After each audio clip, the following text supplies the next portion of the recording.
Welcome, everyone. Today is Saturday, February 15th, 2020. I'm Bob Debo, Vice Chairman of the Committee for the Global Endeavor. Today, we continue in Phase 6 and the 31st webinar in our series of webinars on the topic, Comparing and Contrasting the True Teachings of Jesus with the Traditional Tenets and Practices of Organized Institutional Christianity. This is topic 8 in the study guide called Revelation Revealed. Neil Waldrop is the author and also the chairman of the committee. I am turning this webinar over to Neil now. Neil, over to you. Thank you, Bob, and thank you all the other colleagues who will join us in this interesting seminar. We call it a webinar, which effectively means a seminar online. And it does indeed continue our series. I would say for anyone who has not been following us, that it would be very advantageous and helpful for you to lay hands on the underlying documents that we will discuss, because then you can follow us as we talk through them more effectively and with greater levels of understanding. The main document is called Revelation Revealed, and the supplementary essay that I wrote in June 2019 is Living the Real Religion of Jesus. This essay will actually be the content that we will primarily discuss. But I would recommend that if you do not have both of these documents available, that you proceed to download them from the website of the Committee for the Global Endeavor. The citation is as follows: www.globalendeavor.net. I say again, www.globalendeavor.net. In this citation, Global Endeavor is treated as a single word without any space or punctuation in the middle of it. Now, because you will not have an opportunity to ask us questions as we are going along, we do offer you the option of sending in a question or two by email. If you wish to do that, you would use the email address that is identified on the bottom part of the webpage for the Committee for the Global Endeavor, the webpage that I cited earlier. The email address is simply info@globalendeavor.net. Now, before starting, I would note the date, February 15th. This happens to be exactly 2 months before income taxes are due in the United States.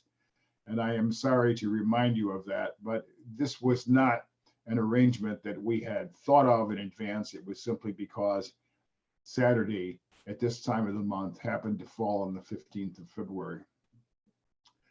So we are actually discussing the essay, Living the Real Religion of Jesus, and in particular on page 9 of that essay, we have concluded part of our discussion on the subtopic, the presence of God.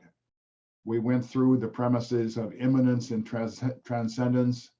We then talked about the deity association called God the Sevenfold, the role of our Creator, Son, and Creative Spirit in that deity association, considerable attention to Christ Michael, who was incarnate on Urantia in the human form of Jesus of Nazareth.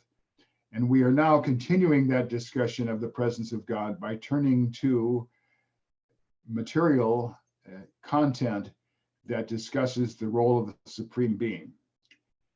In this regard, I circulated a series of excerpts that we looked at last week, at least in regard to the first 3 of them.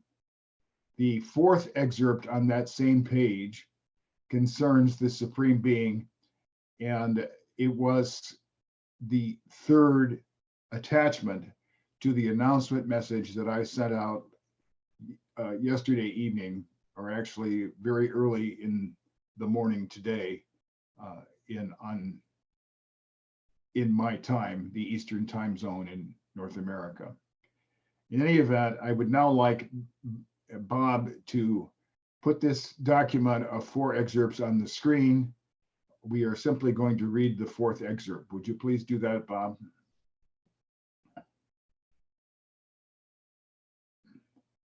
Thank you. So the issue for our immediate discussion is the fourth excerpt that begins with the words, "It would appear." May I ask, let's see, Andre, would you be willing to read that, please? I sure would.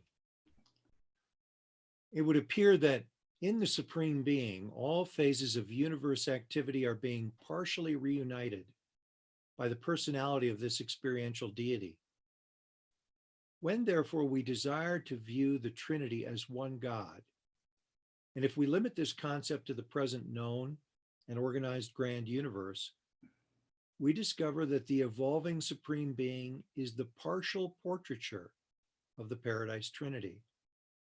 And we further find that this Supreme Deity is evolving as the personality synthesis of finite matter, mind, and spirit in the grand universe. A Mighty Messenger, 118:10-3. Thank you very much, Andre. Bob, you may now remove that from the screen if you would, please. This quotation has quite a number of keywords that I will like to inquire about and receive reactions on. The underlying topic is the presence of God. So by implication, indeed, in fact, the Supreme Being is God for the purposes of our discussion. The Supreme Being is not the totality of God, as we have earlier discussed, but can be referred to as a deity person of God. In the middle of this document, the author, A Mighty Messenger, talks about the present known and organized grand universe. At the end of it, he talks about finite matter, mind, and spirit, therefore distinguishing the finite from the absonite and the infinite levels. So having given at least a partial introduction to this paragraph, I would ask for the next speaker to comment on the idea that if we desire to view the Trinity as one God and limit it to the current grand universe, then we can look upon the Supreme Being as that one God. Stephen, what would you say?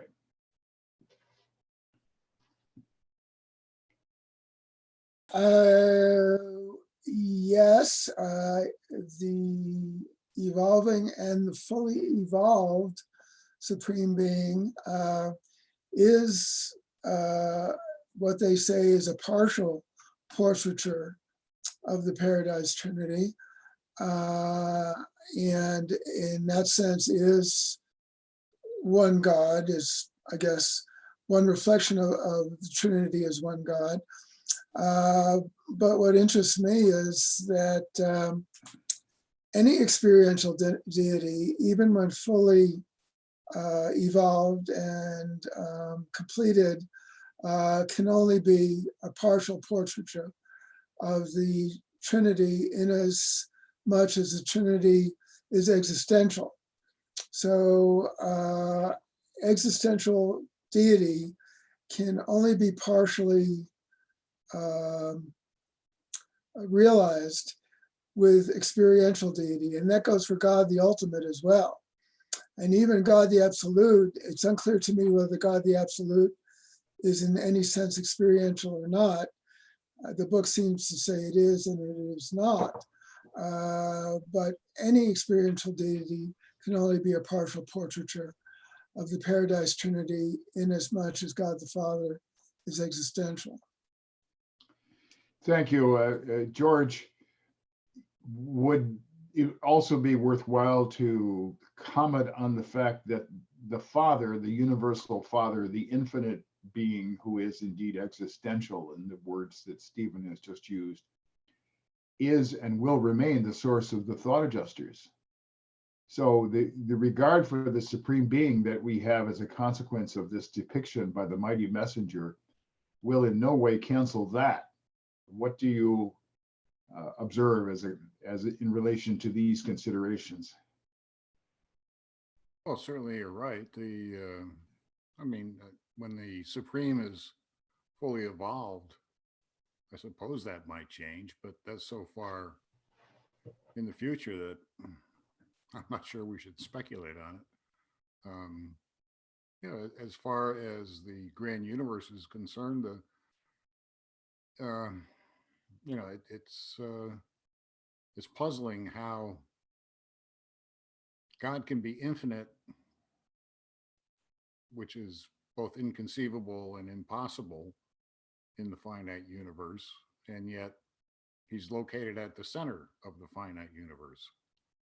It's a paradox, as Bob might say. Uh, how is that possible? I don't know. But in terms of your original question about the Supreme Being being a portraiture of the Paradise Trinity, I mean, I have some idea of what that means, but I'm not sure how good an idea it is. Thank you. I would simply do a slight comment on your remarks because you used the word finite and then the word infinite. And indeed, those two as words are automatically opposite, finite and infinite, namely in meaning not.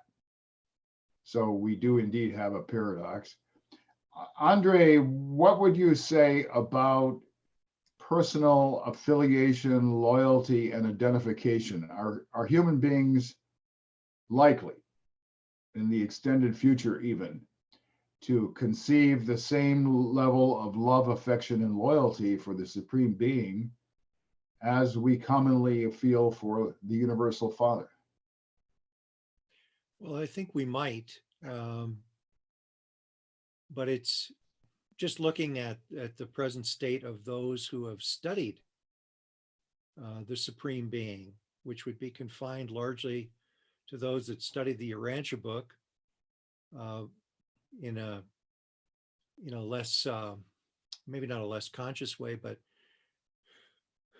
don't know the right word for it, but certainly Taoists in their way study the Supreme Being. Certainly transcendentalists of a bygone era, and if there are any today, study the Supreme Being. And what sort of love or what sort of loyalty do they develop for the Supreme Being? I'm not exactly sure, but among Urantia book readers, as this study of the Supreme Being has gained greater currency, and I would refer that to maybe the last 20 years, because even though these teachings have been there since the beginning, they haven't gotten the attention among the readership, those that study the Urantia book, except for perhaps in the last 20 years, at least as best as I can judge. And during that time, there's been a growing body of knowledge.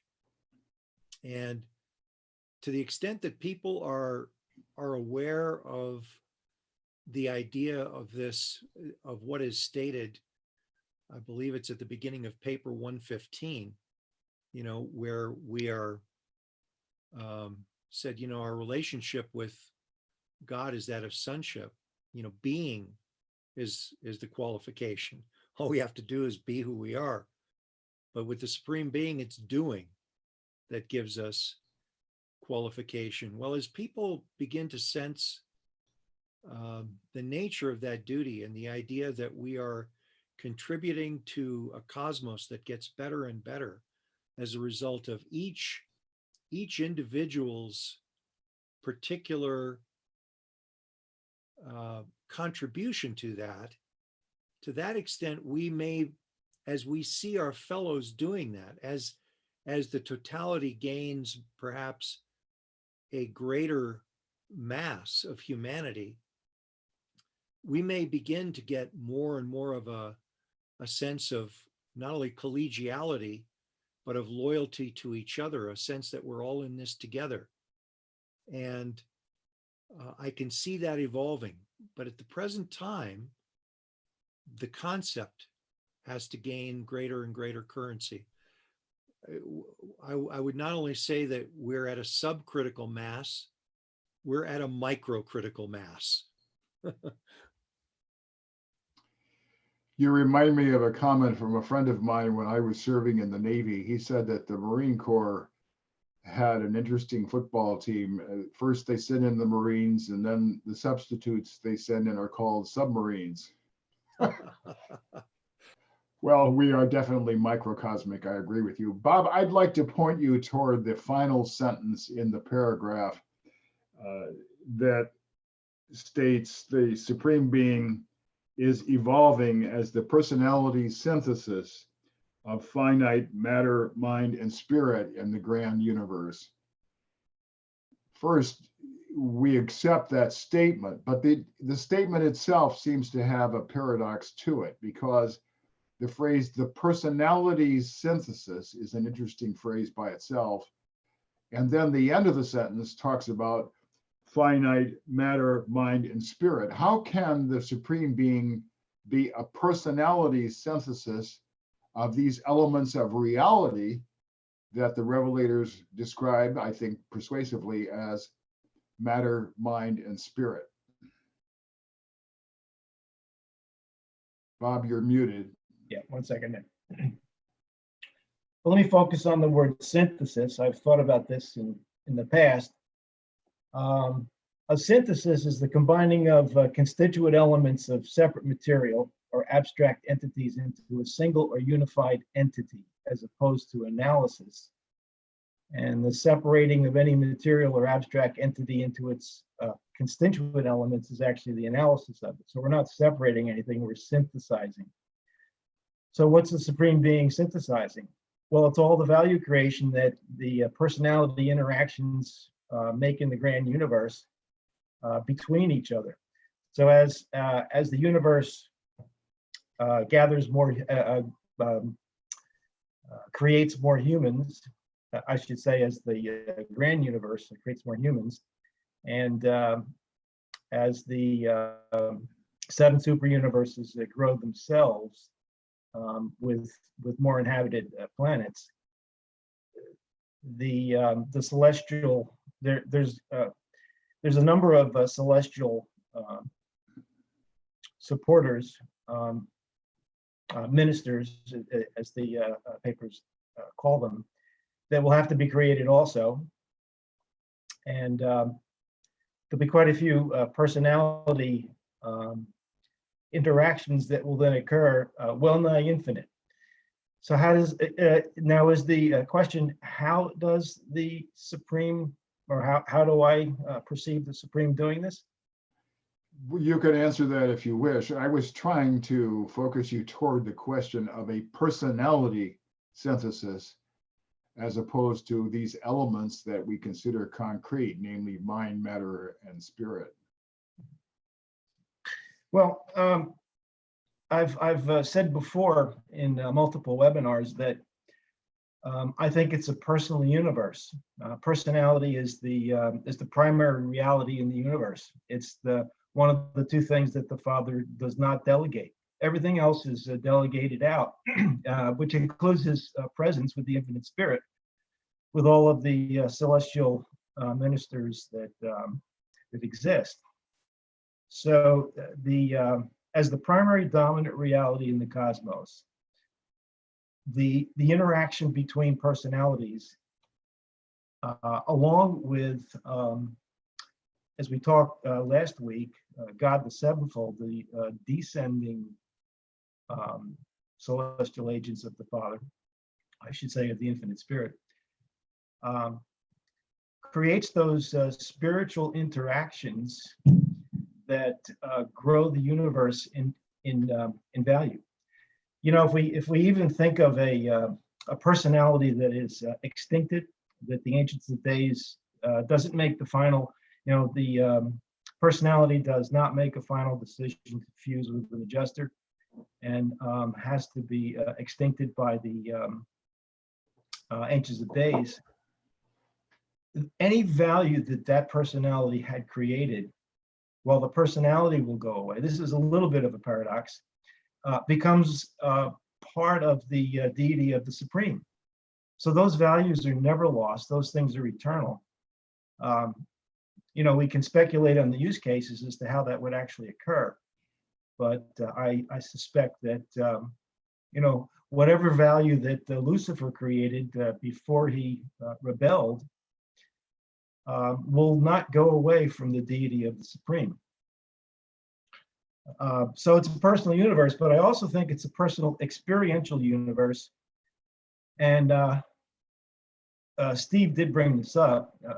It is a little bit of a question as to whether or not the absonite eventuated personalities will actually experience the ultimate.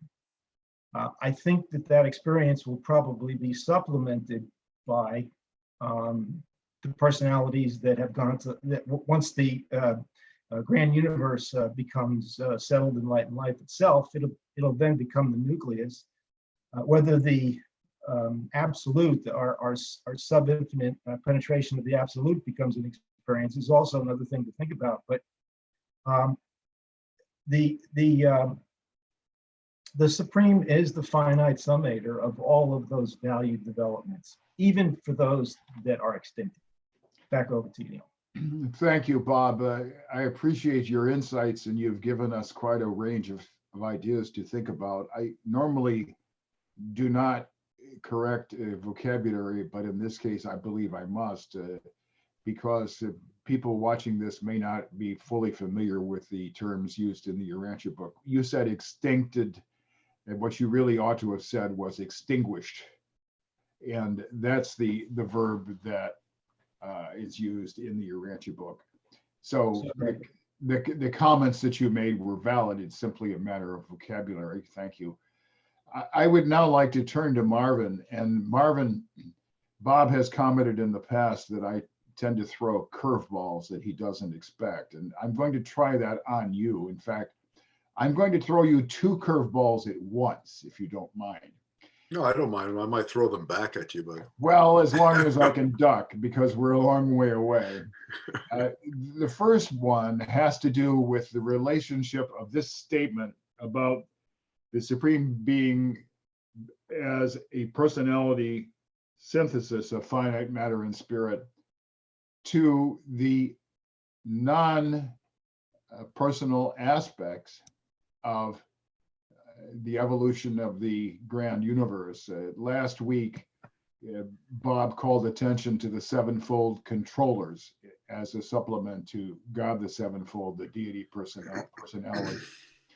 And in addition, George talked about the Almighty Supreme as a culmination of all abstract or power-related values that we associate with Supreme. So I'm wondering if you would interpret this statement in the final part of this paragraph as at least partly a reference to these non-personal parts of the unification of the grand universe that the Supreme Being is conducting. That's the first curveball. The second curveball has to do with one of your favorite phrases, the family of God. And so we have God the Father and human beings, his children.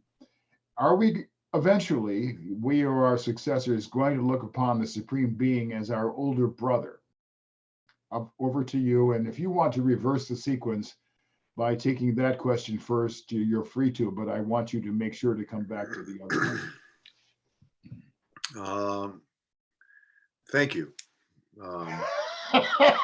You had to say that, right? Thank you. I think. I want to start off with a little preamble and simply say that you mentioned people who might not be familiar with the Urantia book. Sometimes I like to listen to these conversations with the ears of someone who has not read the Urantia book, and I'll be frank with you, most of this conversation would be sheer gobbledygook to people who don't read the Urantia book. These terms are so complex and so sophisticated in our understanding theologically of this revelation that this conversation would be an utter non sequitur really to anyone who was not a reader of the Urantia book. So that as preamble, that's my sense of it, which should inform how we proceed in this, this conversation, but in a larger sense, in our ministry. It's worth keeping in mind. That said, May I react to that just very briefly, and then sure, I will allow you sure. certainly to go Curveball on. back at you, Neil. Of course, I agree with what you've just said. I suppose our task is to make sure that what we are saying is not gobbledygook to people who do read the Urantia book. Well, there is that, There's yes. a danger of that as well. Uh, But in effect, because we are commenting on the teachings of the Urantia book, we are obliged to adhere to the general structure of thought that the rebel leaders have supplied for us. Now back over to you.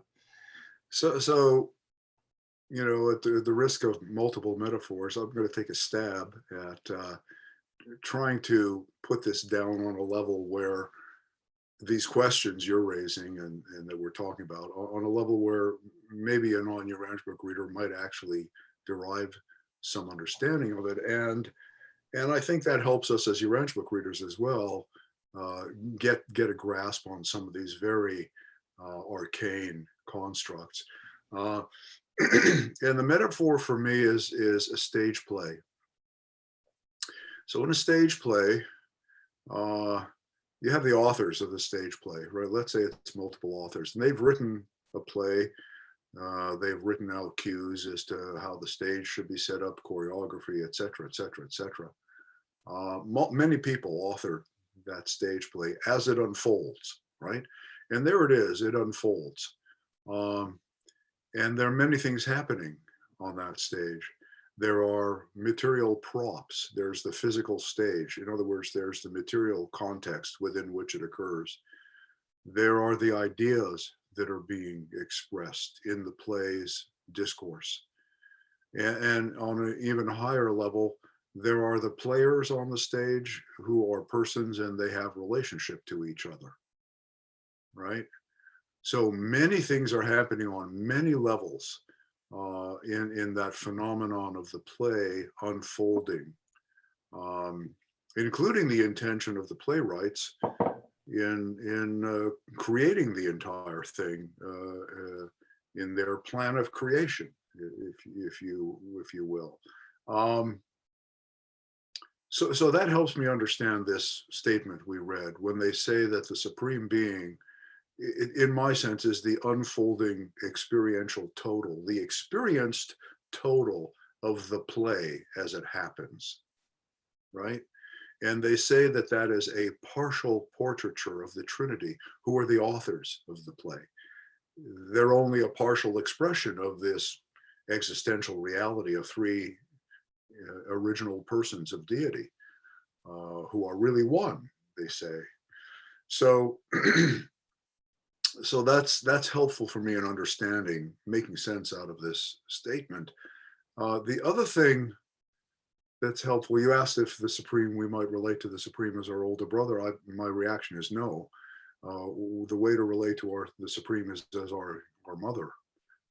And that's how the Urantia book describes the Supreme Being, that they say that just as the Father is the cause of our universe ascent, the origination, the cause, the great cause of our universe ascent, they say the God the Supreme is, the Supreme Being is the great result of our universe ascent and is our universe mother. She is the sum total of everything that is ongoing in this universe of time and space, all of our cumulative experiences. And we were having a wonderful conversation a little earlier on the Cosmic Citizen show. Andre was part of it along with Chuck Thurston. We had a great conversation. And we were talking about how all three persons of the Trinity interact with us quite intimately in our personal spiritual lives, right? The indwelling fragment of God that we have, we can share our inner lives with God. The presence of the eternal Son in the person of Christ Michael and the Spirit of Truth is with us and as a primary relationship we have and guides our relationships with all other people around us. And our universe mother spirit is woven through the warp and woof of our minds. She's woven into physical matter, the source of physical matter, and her children administer the material universe in its many functions. So in a sense, each of the three persons of deity are intimately associated with us as we move through our moments of time in experience. We're experiencing what we're doing right now in this conversation. Embodies the involvement of the indwelling spirit of the Father within each of us, Jesus, spirit of truth, guiding us, as well as our mother spirit in the warp and woof of this Zoom environment, in the computers, in the energies, in the mind circuitry, all of it. So in a sense, the supreme being on all three levels of matter, mind, and spirit are like the different elements of the play, and she is the sum total of the play as it unfolds in a living reality. And ultimately, when she reaches completion, all of our cumulative experience will summate, will become a whole on a whole new level of reality. And we will become one, they say, with a mind. Our minds will join with the mind of the Supreme, and we will enjoy some aspects of deity consciousness in being aware of all of reality that will have happened in this play that the gods imagined and put into motion and directed and conducted through to completion. So, you know, I don't know, maybe I tapped one of your curveballs, but that's my sense of it. Well, you've, I think, very convincingly, and in my opinion, quite correctly, depicted the Supreme as God the Mother, and I appreciate that. Indeed, I was hoping you would get there, but I wonder whether now we interpret this as justifying the children's game, Mother May I? Well, I think the one, just in relation to what we're saying, the one thing to add is this whole play is all about, it's a spiritual family drama. We are all part of God's spiritual family, and it's a family drama that's unfolding in the universe on a massive scale. And the summation of the fruition of our full family relationships will be the culmination of the Supreme Being. Now, if I could perhaps nudge you gently back toward the other question that I asked you about the Almighty Supreme and the Supreme Controllers, I'm sorry, the sevenfold controllers, and the implication that this unification that the Supreme Being is conducting has to do not only with personal matters and living beings, but also with the relatively abstract elements that the revelators call matter, mind, and spirit. Yeah. So in my simplistic understanding, the Almighty Supreme is the body. It's the matter part of the unfolding experiential God, right? Stars are swirling, energies are flowing, planets are forming, nature exists. That's all part of the Almighty Supreme, the unfolding body of the experiential God. God the Supreme is the personality realm, right? All the persons and the relationships, and the Supreme Being is the joining of the two, and is the overarching joiner of this coherent reality that is the body, the person, and the conjoined relationship spiritually between matter and mind, and resulting in personality interaction. It gets a little beyond me, but the three levels of mind, of matter, mind, and spirit, to me correlate to Almighty Supreme. Really, God the Supreme is personality. It's not really mind. So actually, Almighty Supreme might be mind circuitry as well as matter. And God the Supreme is a person, and the Supreme Being is the totality of the Supreme on all levels, matter, mind, and spirit in personality manifestation. Thank you, Marvin. I believe that you've given a convincing interpretation, because just I'm sorry, you have more? Go ahead. Yeah, just the whole thing again can be understood as the play unfolding on the stage. There's a physical stage and props. There are ideas flowing, ideational ideas, intellectual ideas. There are themes, and there are persons and personal relationships. And the summation of the whole would be the Supreme Being is the play unfolding. Thank you.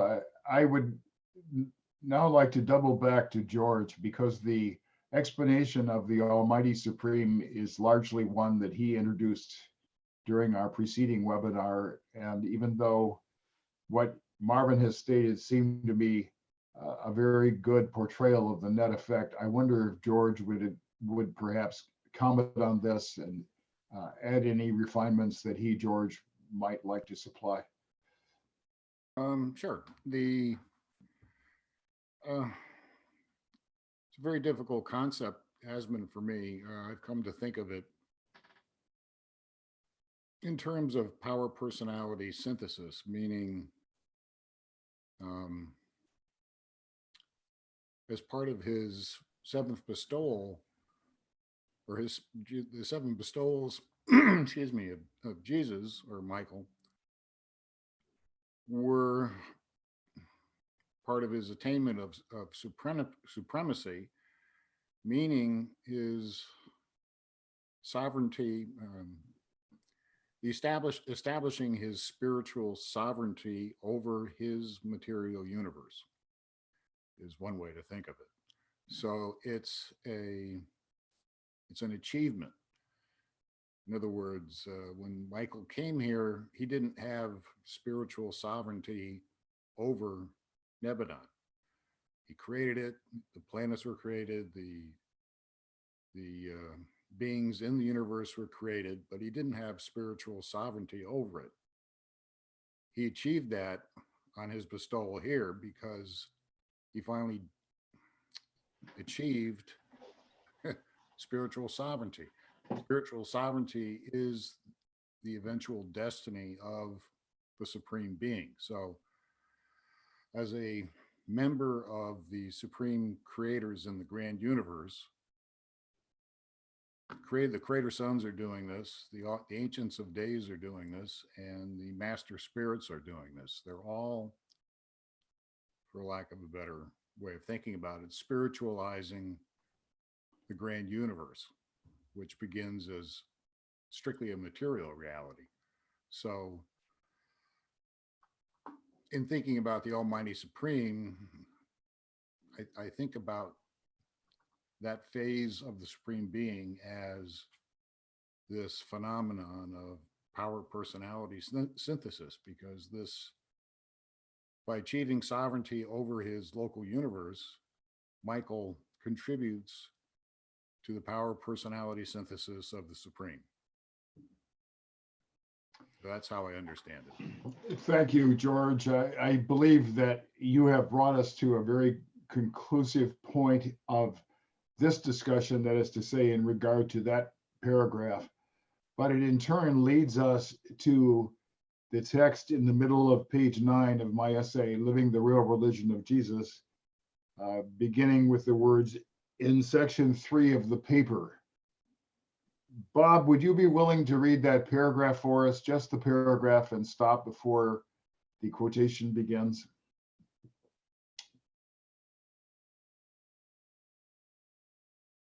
Sorry, I was muted there for a second.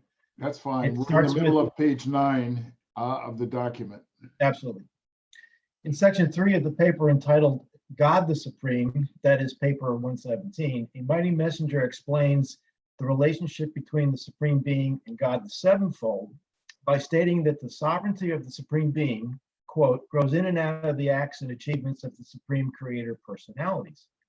On the other hand, the mighty messenger tells us that the Supreme Being, quote, is also self-evolved and self-derived, a volitional creative participant in its own actualization.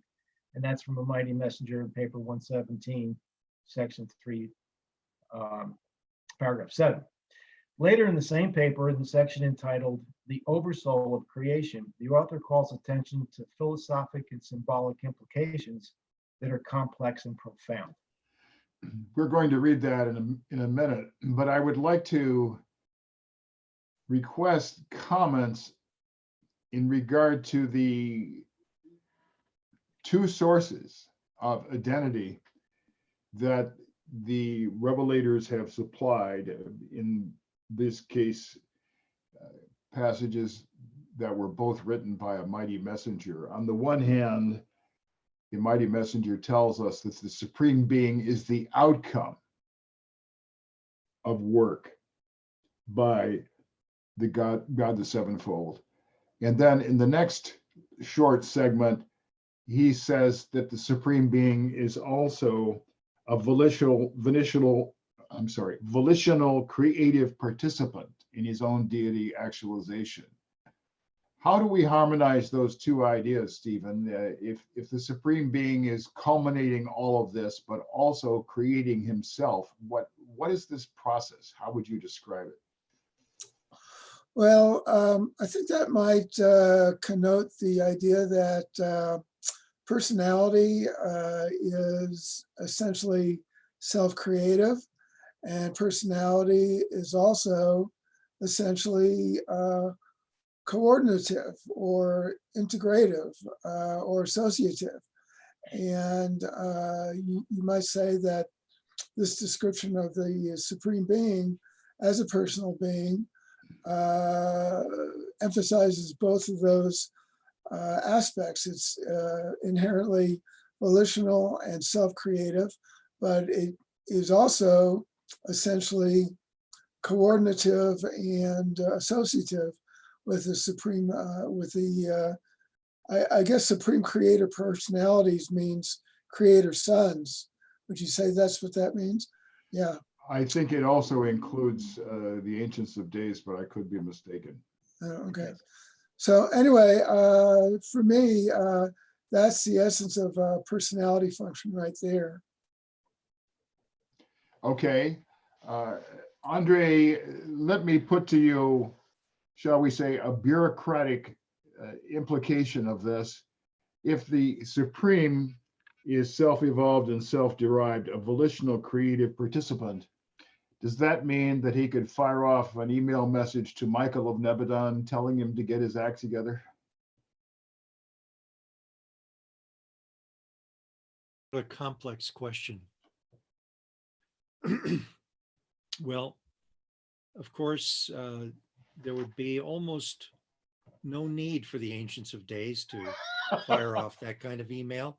I'm sorry. Although I Being. would suspect that there's one heading your way, Neil. Andre's saying duck. Okay. We're told that the Ancients of Days are in perfect touch with what is happening in the local creations at any one time through the function of reflectivity that is sponsored by the reflective spirits and by the Sekanophim. In fact, can turn to that first order Sekanophim of, I believe, the primary Sekanophim that would reflectivate the Creator Son himself, and literally ask that Sekanophim anything they wanted to ask of Michael, and get the answer as though Michael was answering himself. So the answer is, it's much more efficient than an email. But I don't know what else is part of your question. What it really Actually, what speaks in it. Go ahead. I'm sorry. What I'm implying has to do with the relationship of cooperation or subordination or acting in harmony. The mighty messenger tells us that on the one hand, the Supreme Being is the outcome of this work, manifold work on a very complex level by the Supreme Creator personalities. But in the later short segment, it states that he's also a volitional creative participant. So what I'm trying to do is to explore the relationship between those two factors, if you wish. Right. So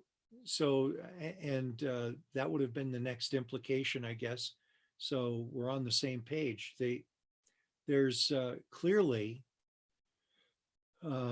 a relation of cooperation among the Ancients of Days and all of the Creator Sons and creative spirits. They're all on the same page. They certainly have their downline as well, in the form of the perfections of days, the recents of days, and then the unions of days. which are actually stationed in the local universes themselves. And Emmanuel is actually regarded by Jesus as his older brother, was actually created before he was, which takes it in a whole different direction. So there is quite remarkable cooperation. Maybe what with regard to what you said about subordination, I think there is a divine subordination there. And I would qualify it that way by saying, when Michael was finishing his fifth bestowal as Eventide on Uversa, even as that third stage spirit version of himself, even as that third stage, not incarnation, but spiritualization, that bestowal of that nature, at the end of the bestowal, he went and consulted with the Ancients of Days, and you can imagine that he was well received. You can also imagine that it was fairly collegial, that they knew who he was. They knew he wasn't just a third stage spirit. And that in fact, my use of the term just a third stage spirit is inimical to the attitudes of spiritual beings. I think one of the most startling things we'll discover upon arising on the mansion worlds is, while there will be many, many things that we're not privy to right away, that we'll have to grow into many, many responsibilities of trustworthiness and citizenship, I think we're going to be amazed at just how loved we are and how well treated we are compared to what we've generally been able to experience here on this planet, the variance of that. Some of us have been very well loved, and some of us have been, and it's not exclusive one or the other, we've received all kinds of manner of treatment from our fellow human beings here. And it's really hard, I think, for people to imagine just how loved we are and how cherished we are and how much they want to nurture us to be the responsible, useful selves that we are destined to become. So if they do that for us, you can imagine that starts at the top, and that the Ancients of Days and the Creator Sons, as well as the seven master spirits, the other party to the Supreme Creator personalities, how they all function together. It's kind of hard for us to imagine when they're that large. I mean, a master spirit is large, but personal. How do we square that in our limited human conception? But nevertheless, that's the truth. Well, thank you, Andre. I think you have dealt very delicately with perhaps paradoxical implications that I was trying to bring forward in a bureaucratic sense. And if I take from your answer a single conclusion, is that the bureaucratic metaphor is profoundly inappropriate. We're not talking about subordination. We're talking about a process of a process of spiritual cooperation based on common natures and common dedication. And that is a much better way of understanding what is going on. All right, gentlemen, there are two of you, namely George and Marvin, who have not had an opportunity to comment on this specific paragraph in terms of what it says. I offer you the opportunity, if you wish to comment, to indicate that. If neither of you so wishes, I will then go on to the excerpt that appears in the square at the bottom of the page. Marvin, go ahead. Looks like Bob also raised a hand. Did he? Okay. Um, so the passage, yeah, you talked about paradox. I would add the term mystery. There's inherent mystery in this, and I'm not sure we can plumb it to its depths, but it derives from this statement that the mighty messenger tells us. Not only is the supreme result as a result of the acts of the and achievements of the supreme creator personalities, but is also self-evolved, self-derived, a volitional creative participant in his own deity actualization. And that's really interesting. So if I go back to the metaphor of the stage play, you have the creators or the playwrights that wrote it and launched it. You've got directors, producers, you've got stagehands, you've got lighting technicians and sound technicians and people in the audience who are the ushers who help people get seated. You've got every imaginable, very, very multiple roles participating in the creation and unfolding of this phenomenon that is this play. The paradox and the mystery here is what they're saying is that the entire play itself, as it unfolds, has an emerging personality or is an emerging person and begins to play a role in its own actualization and full culmination. So try and get your arms around that conceptually. And you can see that's just the metaphor starts to get strained, right? Because the realities we're speaking of are their deity phenomena. They're not understandable in a finite frame of reference. So in a sense, the Supreme is participating in her own actualization in a way that is beyond our conception as finite creatures at this point.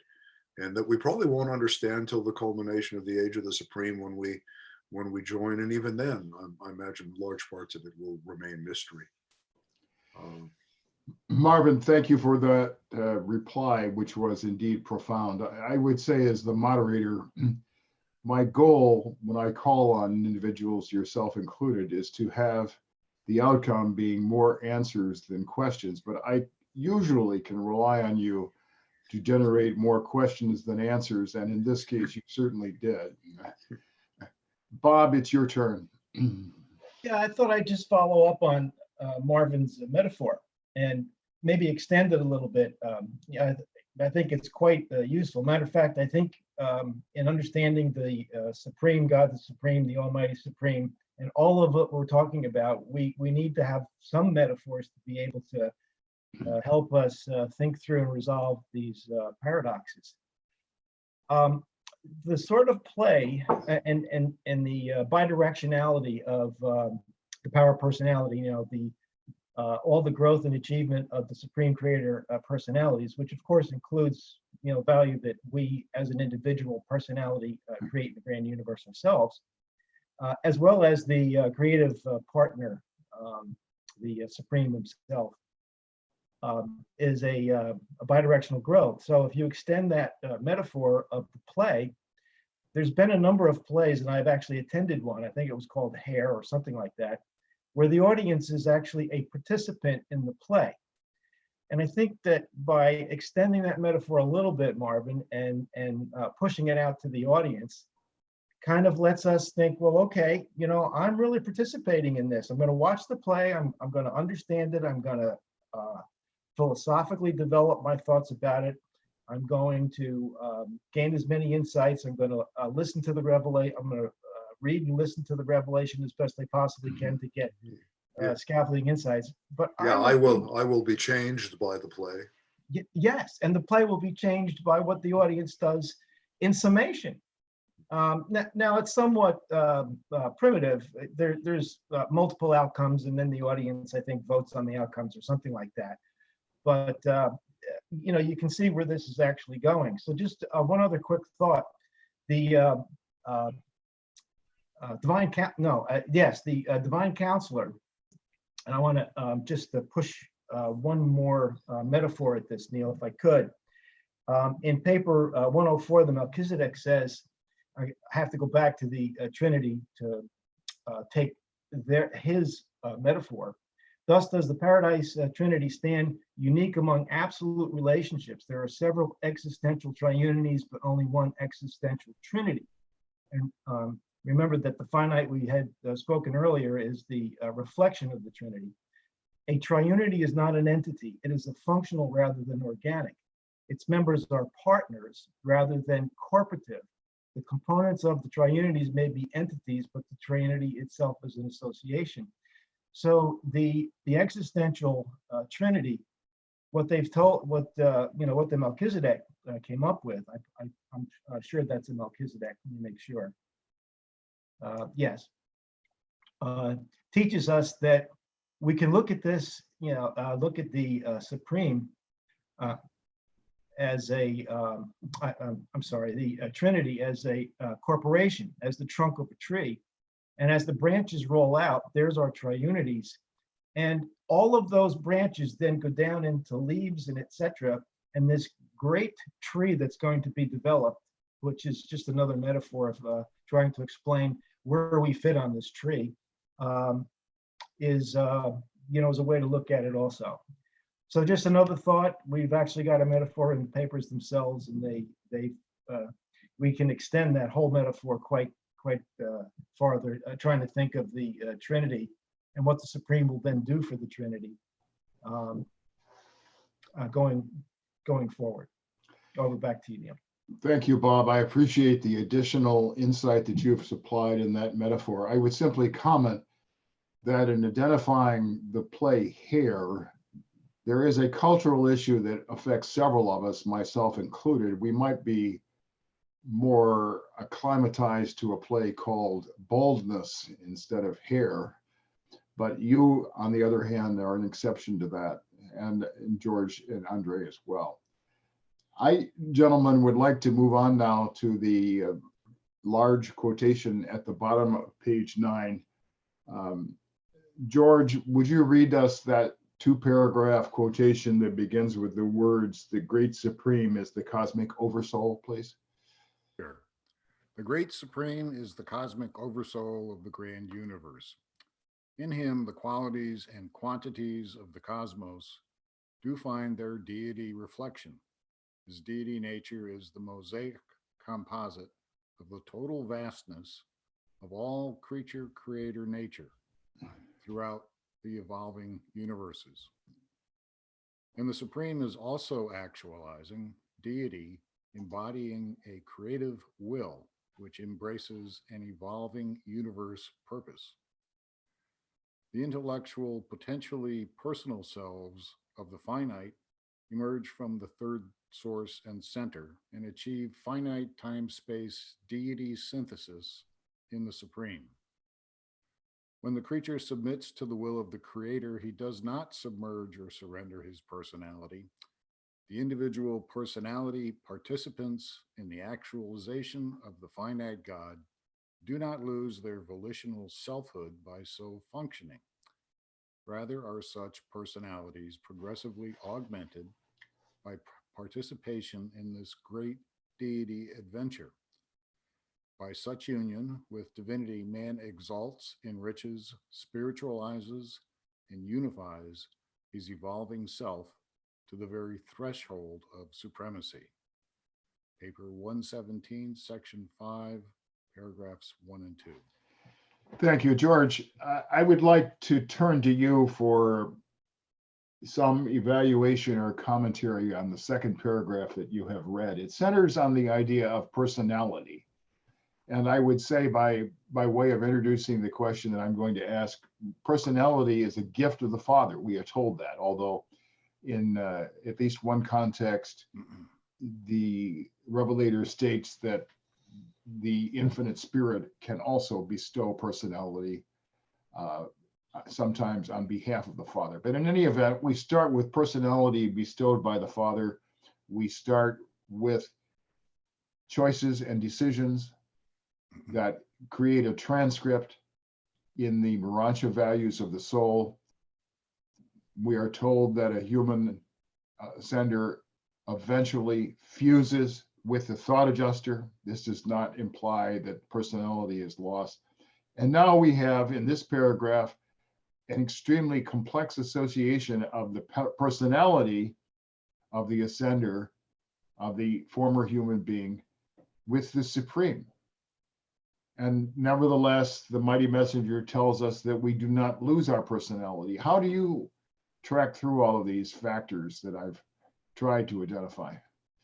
In my own mind, I conceive of it as the difference between the free will of personality and the will of identity. So the Father sends the adjuster to us, and in at least one place in the paper, they say the adjuster is the will of God abroad in the universe. So the will of God is within us, but so is the self-conscious will of the personality in the intellect. So there's the choice between our will and God's will. The free will of personality is, in my estimation, the most difficult concept in the book. It's, as far as I've been able to tell, utterly unique to the Urantia book, in the sense that it's a concept that transcends the existential level of being. In other words, before anything, how do I phrase this? Before anything comes out of the I am, the ultimate infinite unity, personality is. So it's a very difficult concept because it's even, in a sense, before the I am, because it's before any kind of existence. And personality has a presence in the universe, but it doesn't have any being. So again, this is very, as I understand it, the highest level concept, I think, maybe apart from the unqualified absolute, but it's extraordinarily difficult for us to think of something as being real if it doesn't have being. Philosophy has always been focused on the nature of being. Personality is something which transcends being. Being is the level of identity, the level of will. Personality is a level of reality which is above and prior to will, because personality has free will. And in paper 112, I'm sort of rambling here. I'm not sure I'm really answering your question, but in paper 112, they say one of the inherent characteristics of personality, which can't be defined, but one of its inherent characteristics is that it's moral, which is a characteristic of its free will. So putting all this together, or trying to put it all together, I think previously you read that section where it says that the Supreme Being is the summation of experience, but also an active participant in it. One way to understand that, in my mind, is to think of the Supreme Being as experiencing spiritual growth, something we can experience. And in fact, our spiritual growth is only possible because of the Supreme. I'll leave it there. Thank you. I would say that you appear to have learned from Marvin how to answer a question by creating more questions rather than answers. But in any event, that was partly a humorous remark, because I found your comments very interesting and indeed profound. Marvin, you raised your finger there. Your turn. I want to share, I actually am surprised I was able to find it, but there's a passage I want to share with you all that is very germane, I think, to this conversation. And it is, it's paper 117, section 5, paragraph 3. And they're speaking about the end of this age of the Supreme. the culmination of the Supreme, the full realization of the Supreme, and what happens at the end of the age when we become seventh stage spirits. And I'll just read the last part of the paragraph. Well, I'll just read the whole thing.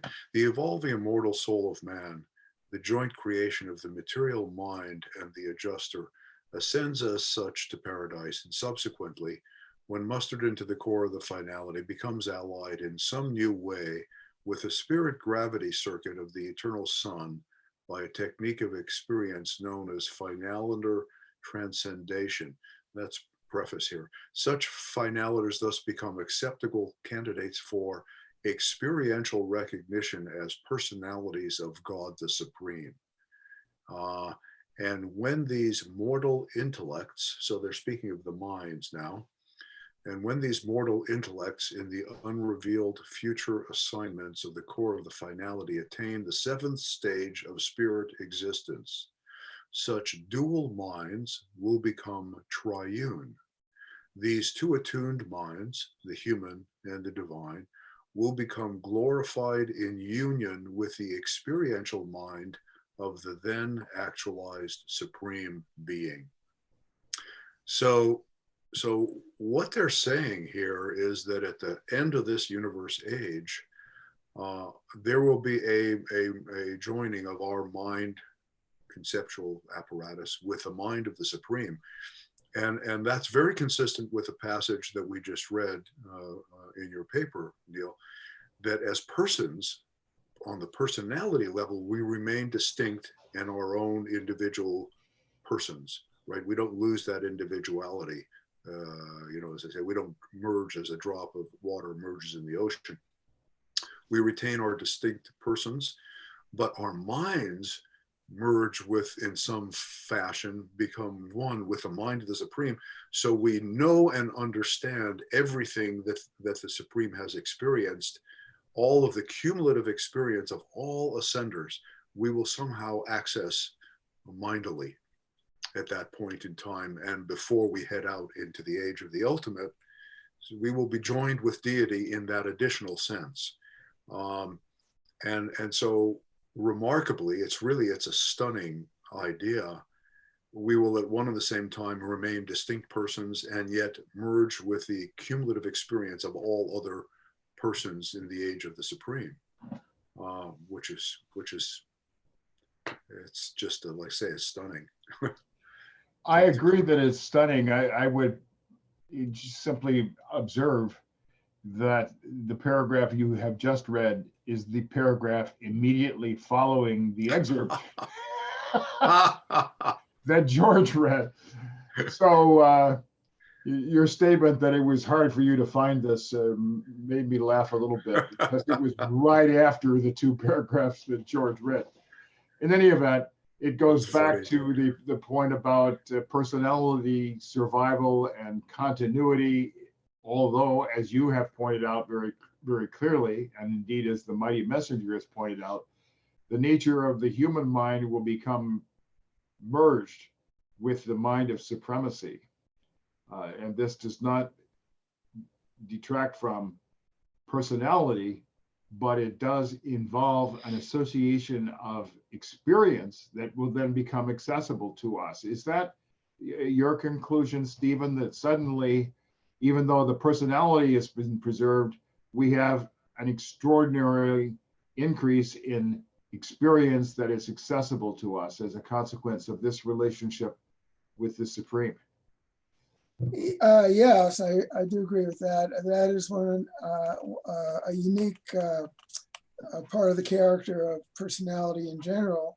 When we were reading this paragraph, the word that came to my mind was super additive. I don't know if that word exists in the Urantia book. I don't think it does, but that's exactly what this is. This is the super additive quality that personality bestows on mind. And I think that goes all the way back in the foreword, where it talks about the infinity of will of God the Father and the infinite will of the I Am. And there's a tension between the infinite will and the infinity of will of God the Father, which is dominant over the infinite will of the I am. And that tension, I think, creates the ability of personality to be mindily super additive for the quality of mind to accomplish super additivity, and that's what's being described here. And I think that can be traced back to the tension between those two types of infinite wills, one of the I am and one of the of God the Father. Thank you. I would ask Andre for any observations that he may have about this relationship between continuity of personality, but fundamental transformation of mind by much greater access to cumulative experience that is represented in the Supreme Being. Well, it's consistent, if nothing else. You mean you're not going to create more questions than answers by what you say? Well, I don't know about that, but the very first thing, you know, the changeless aspect of what personality is consistent with this idea that as seventh stage spirits, we may be quite transformed. I mean, we're going to have this experience over and over and over again. In the next life, we are bound to be astounded by much of the transformation, even though we quote unquote start just where we left off down here.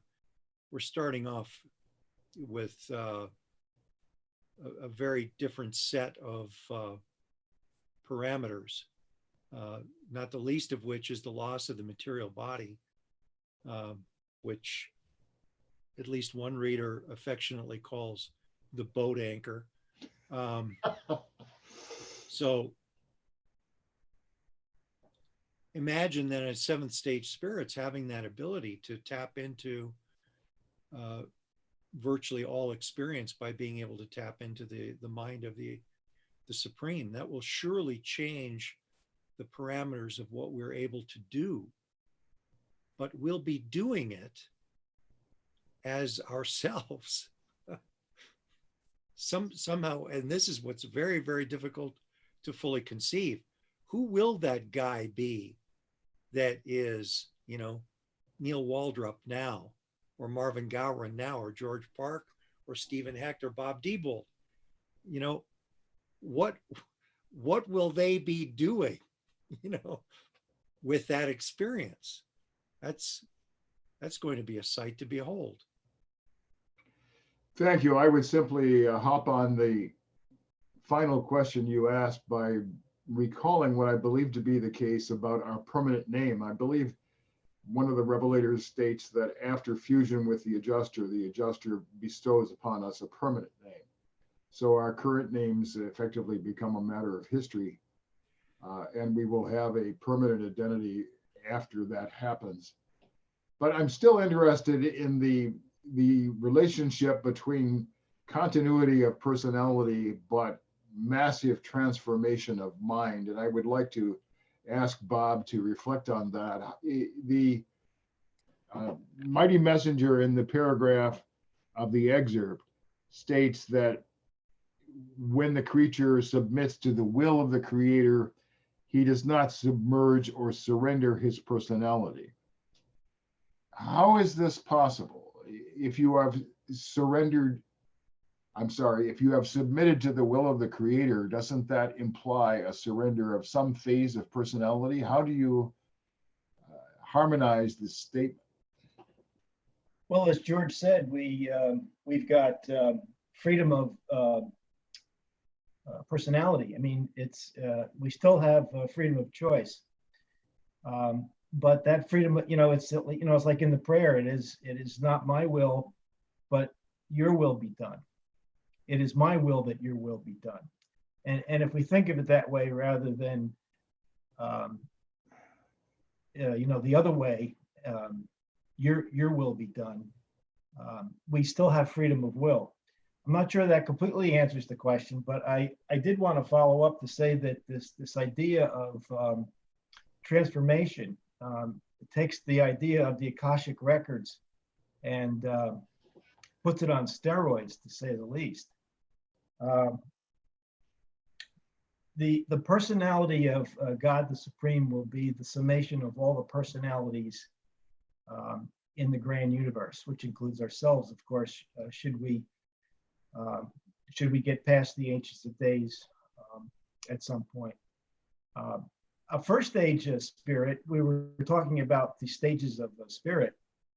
We were talking about 7 stage mostly, but a first stage spirit,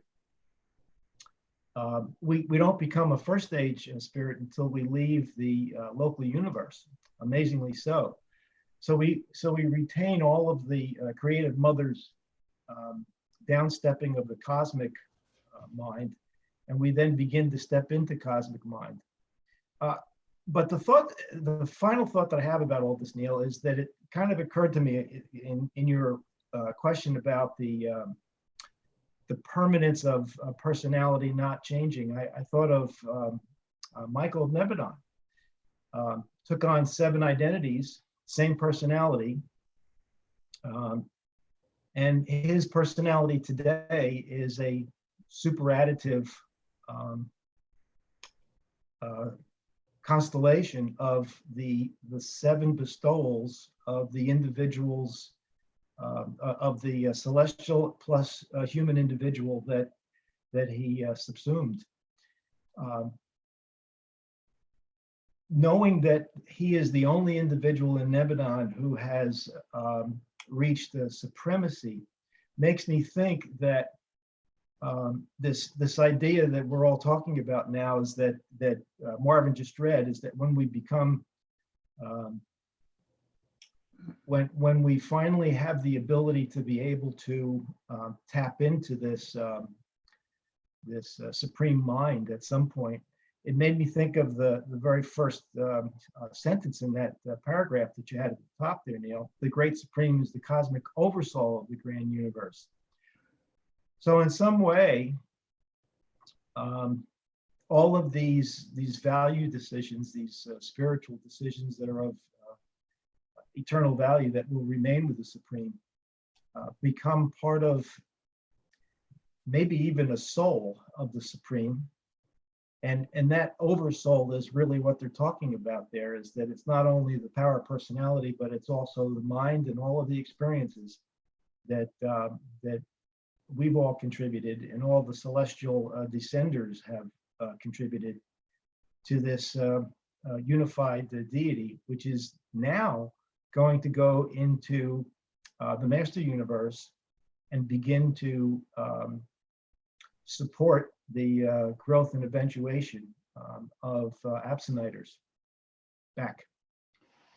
Thank you. I will now succumb to the temptation to give an impression of the idea of personality. George, in this webinar and in a preceding webinar, perhaps several times, has talked about personality being an extremely difficult concept to understand, and I agree with that.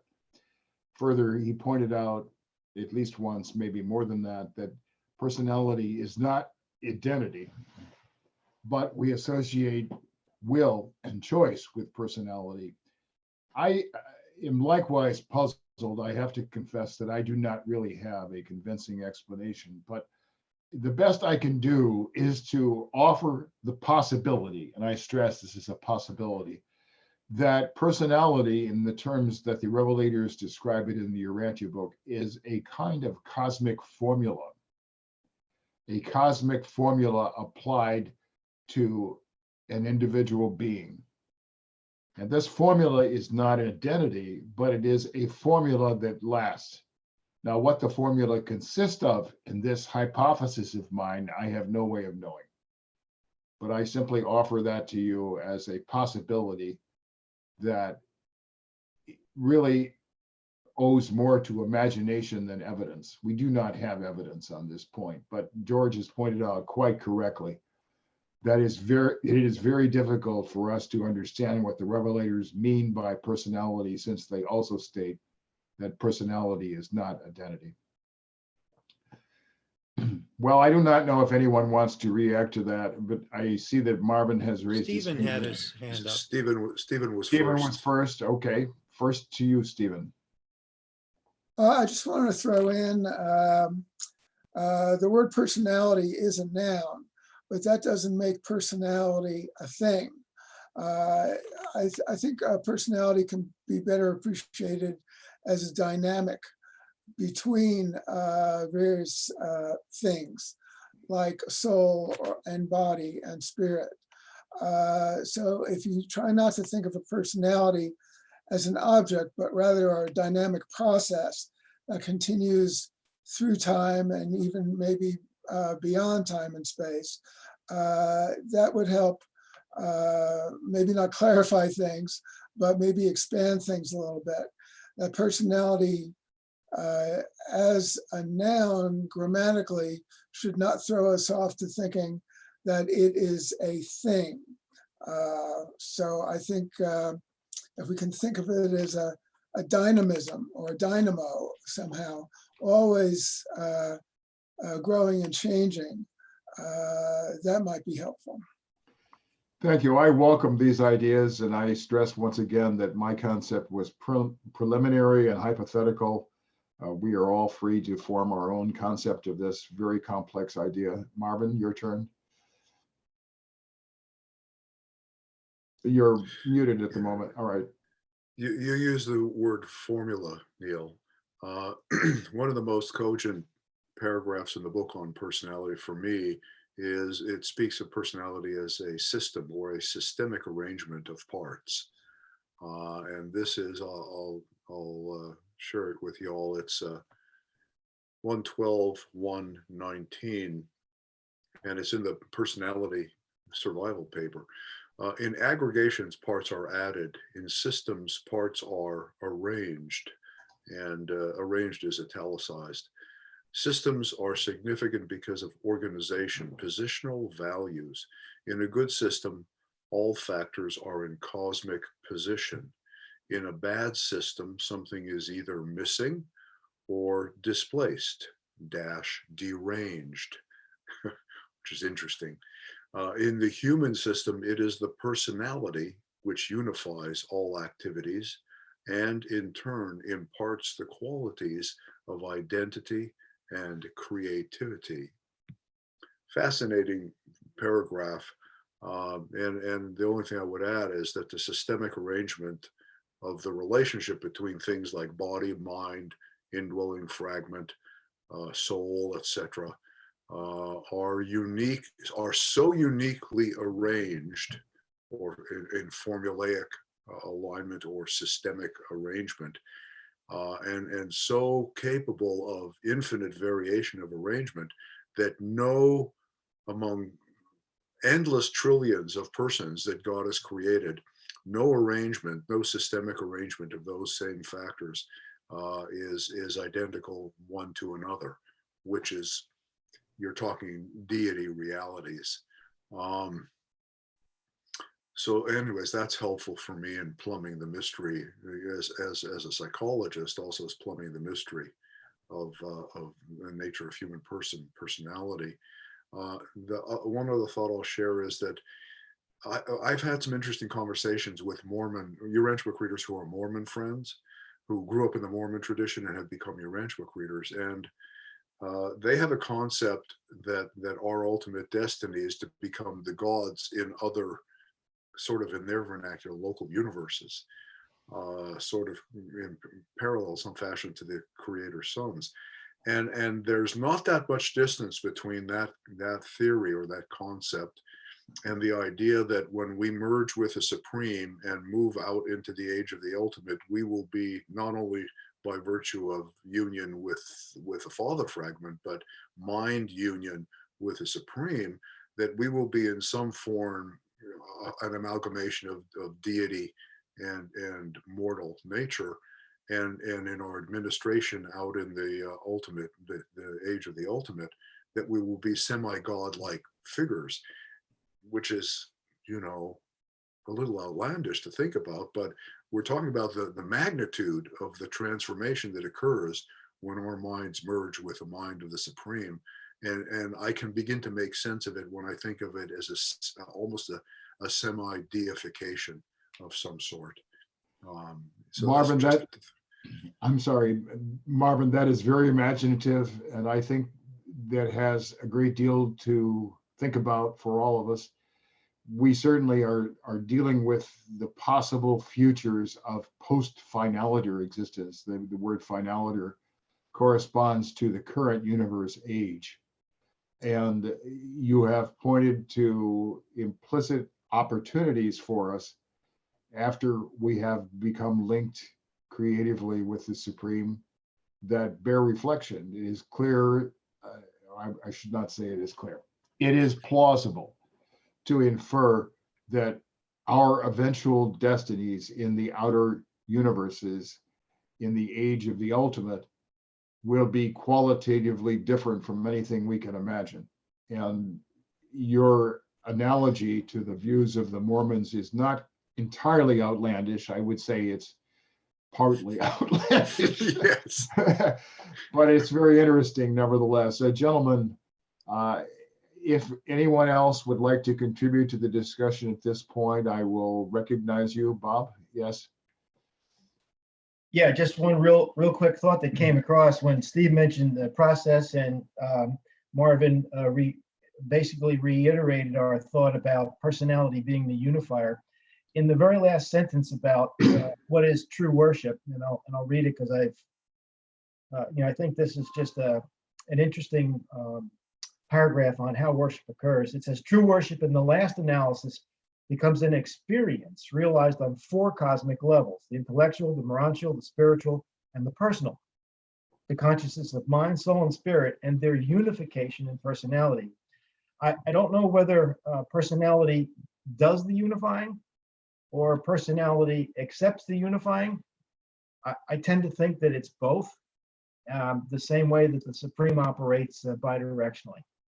Back over.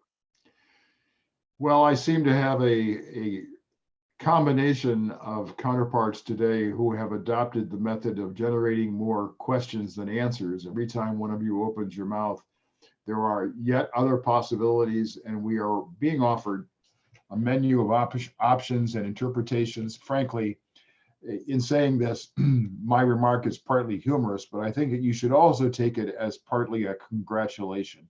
We have a very rich group of individuals, rich in terms of their imagination, in terms of their opportunities to think of conceptual possibilities that are indeed stimulating.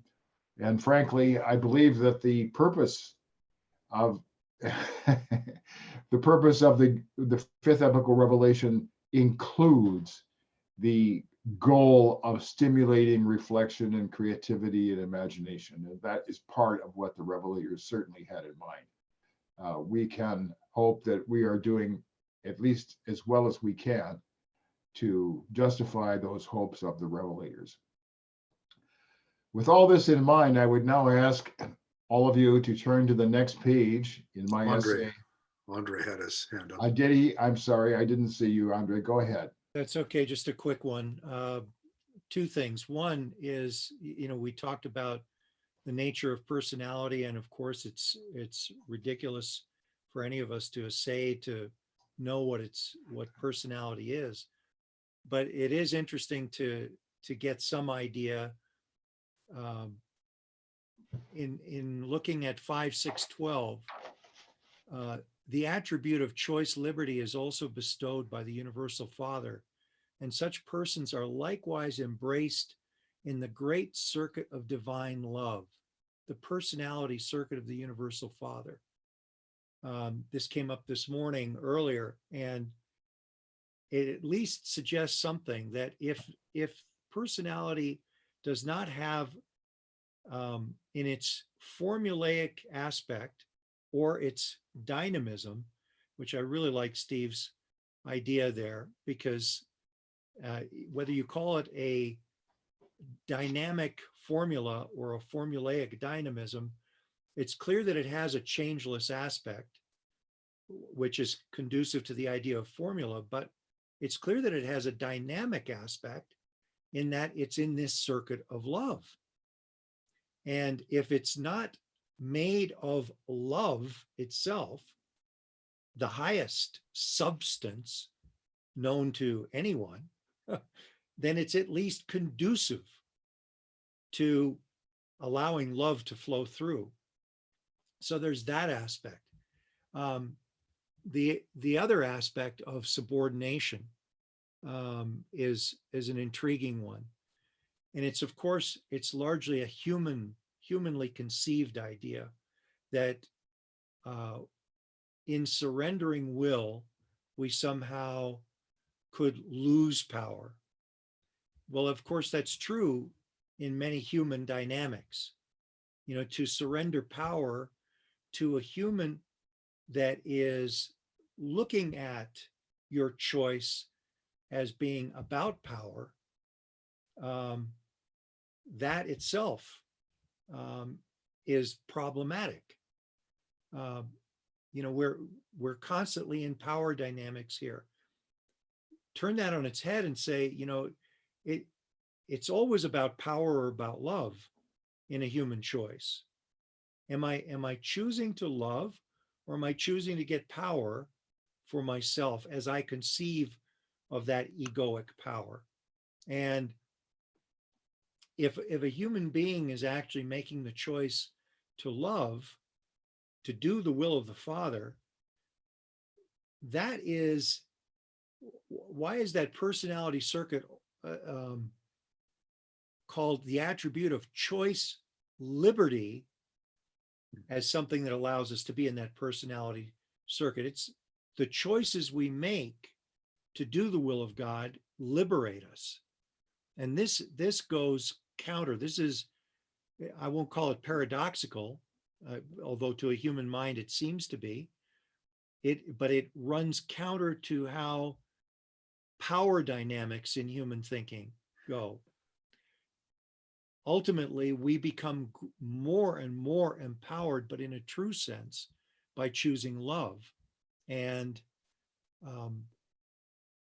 I guess that's the main point. In surrender is really the wrong word. What we're doing, they state otherwise. They state it's not a surrender of will, it's a consecration of will. It's an ennoblement of will. It's an expansion of will. And we only get to that point of thinking as we progress and begin to lose our sense of human power dynamics and start to begin to think in terms of interpersonal love dynamics. But thank you for the use of the term dynamism, Stephen. You know, looks like we've lost Neil. He probably will rejoin us here shortly. I guess the inmates will have to run the asylum. Yes, all us question-generating troublemakers. You know, the thought that occurred to me when you were talking so eloquently, Andre, about love and power is, you know, it's almost like the economics of love or spirit economics function radically different than material economics. You know, when I have $10 and I give you $5, I have less money. You know, when I have love for my brother Andre or Bob or any of you, and I give you that love, I have more love. You know, not less love. And so, in a sense, loving as an act of will is empowering. When I love another person, they have more power, more spiritual power, as do I. So the economics of spiritual dynamics and loving are materially turned on their head. There's more in spending than in retaining. So, anyways, it's just very interesting. Can I follow up on something also? Being that we've got a little interlude here. I sense that there may have been a revolution while my internet connection went out. So I'm going to have to watch the recording to see what you guys were up to while I was off the air. Very good. Neil, I was about to say something to follow up on Andre. Marvin gave a wonderful follow-up himself.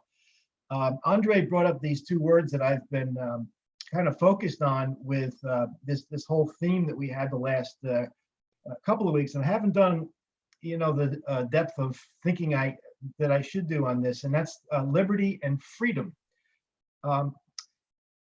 Thank you for that, Andre. What I was thinking about this is that liberty is a derivative of the freedom of choice that we have. We talked about this idea of personality having the freedom of choice, of course.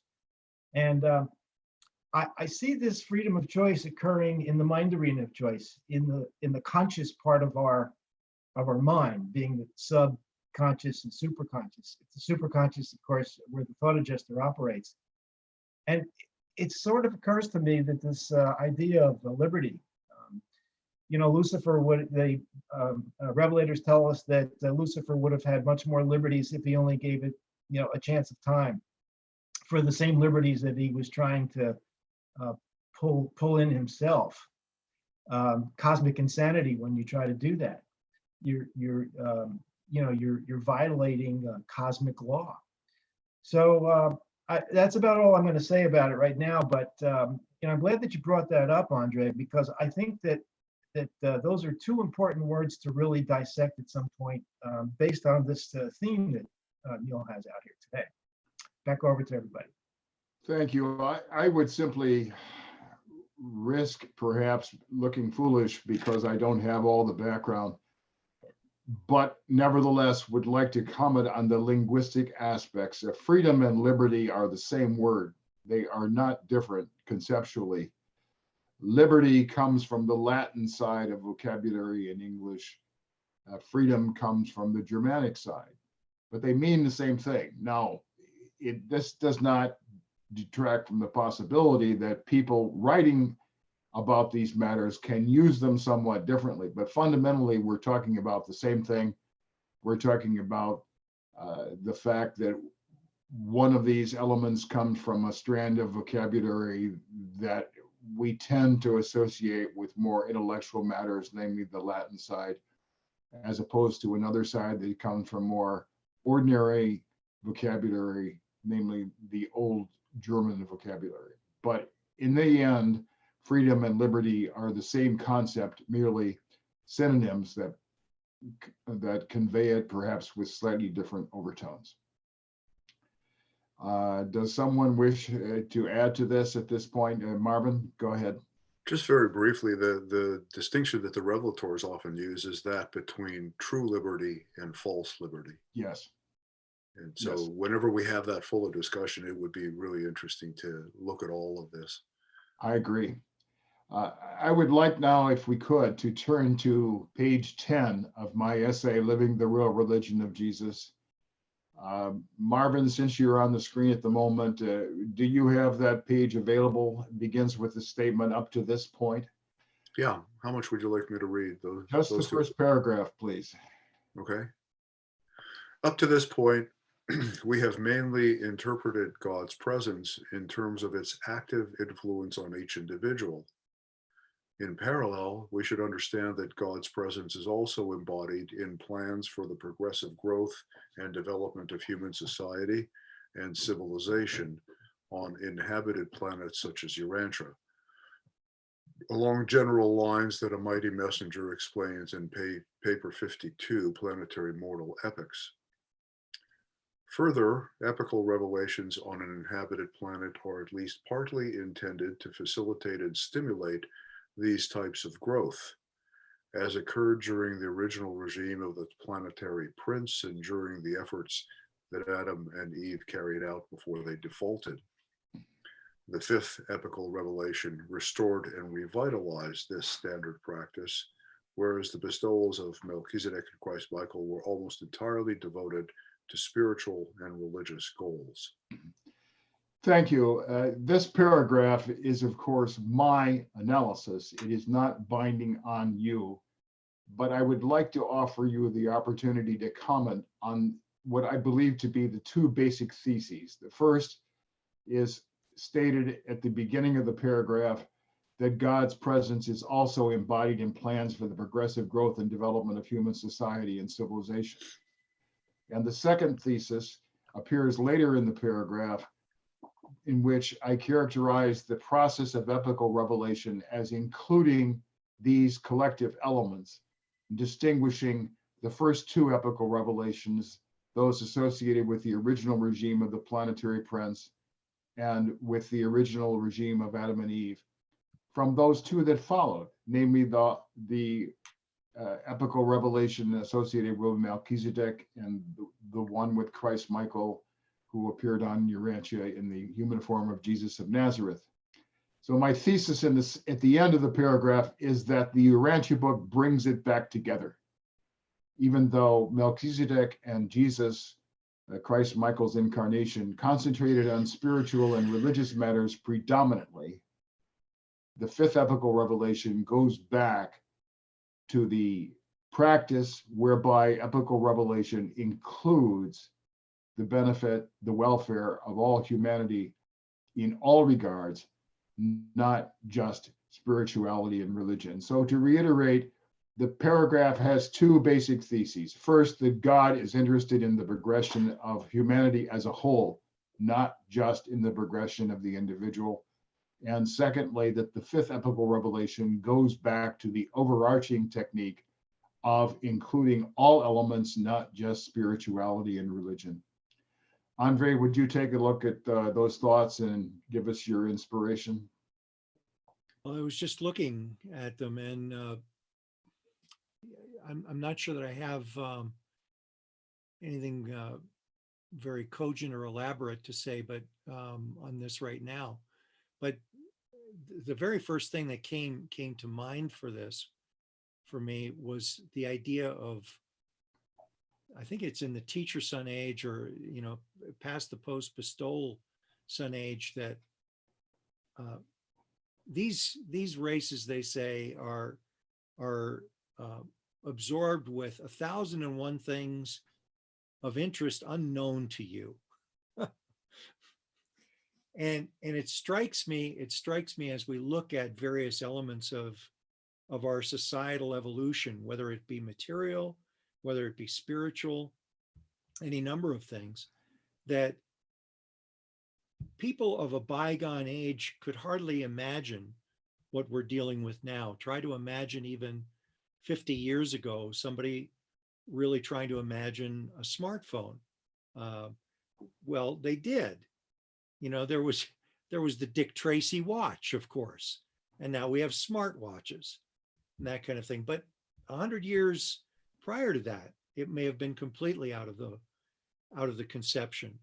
So somehow these things, all in the words of that I always like to go back to, of Clyde Bedell, who loved to say this very simple dictum: big things start small. and it really has to do with this idea of, we don't really understand the small steps that we take in certain directions, where they actually all lead.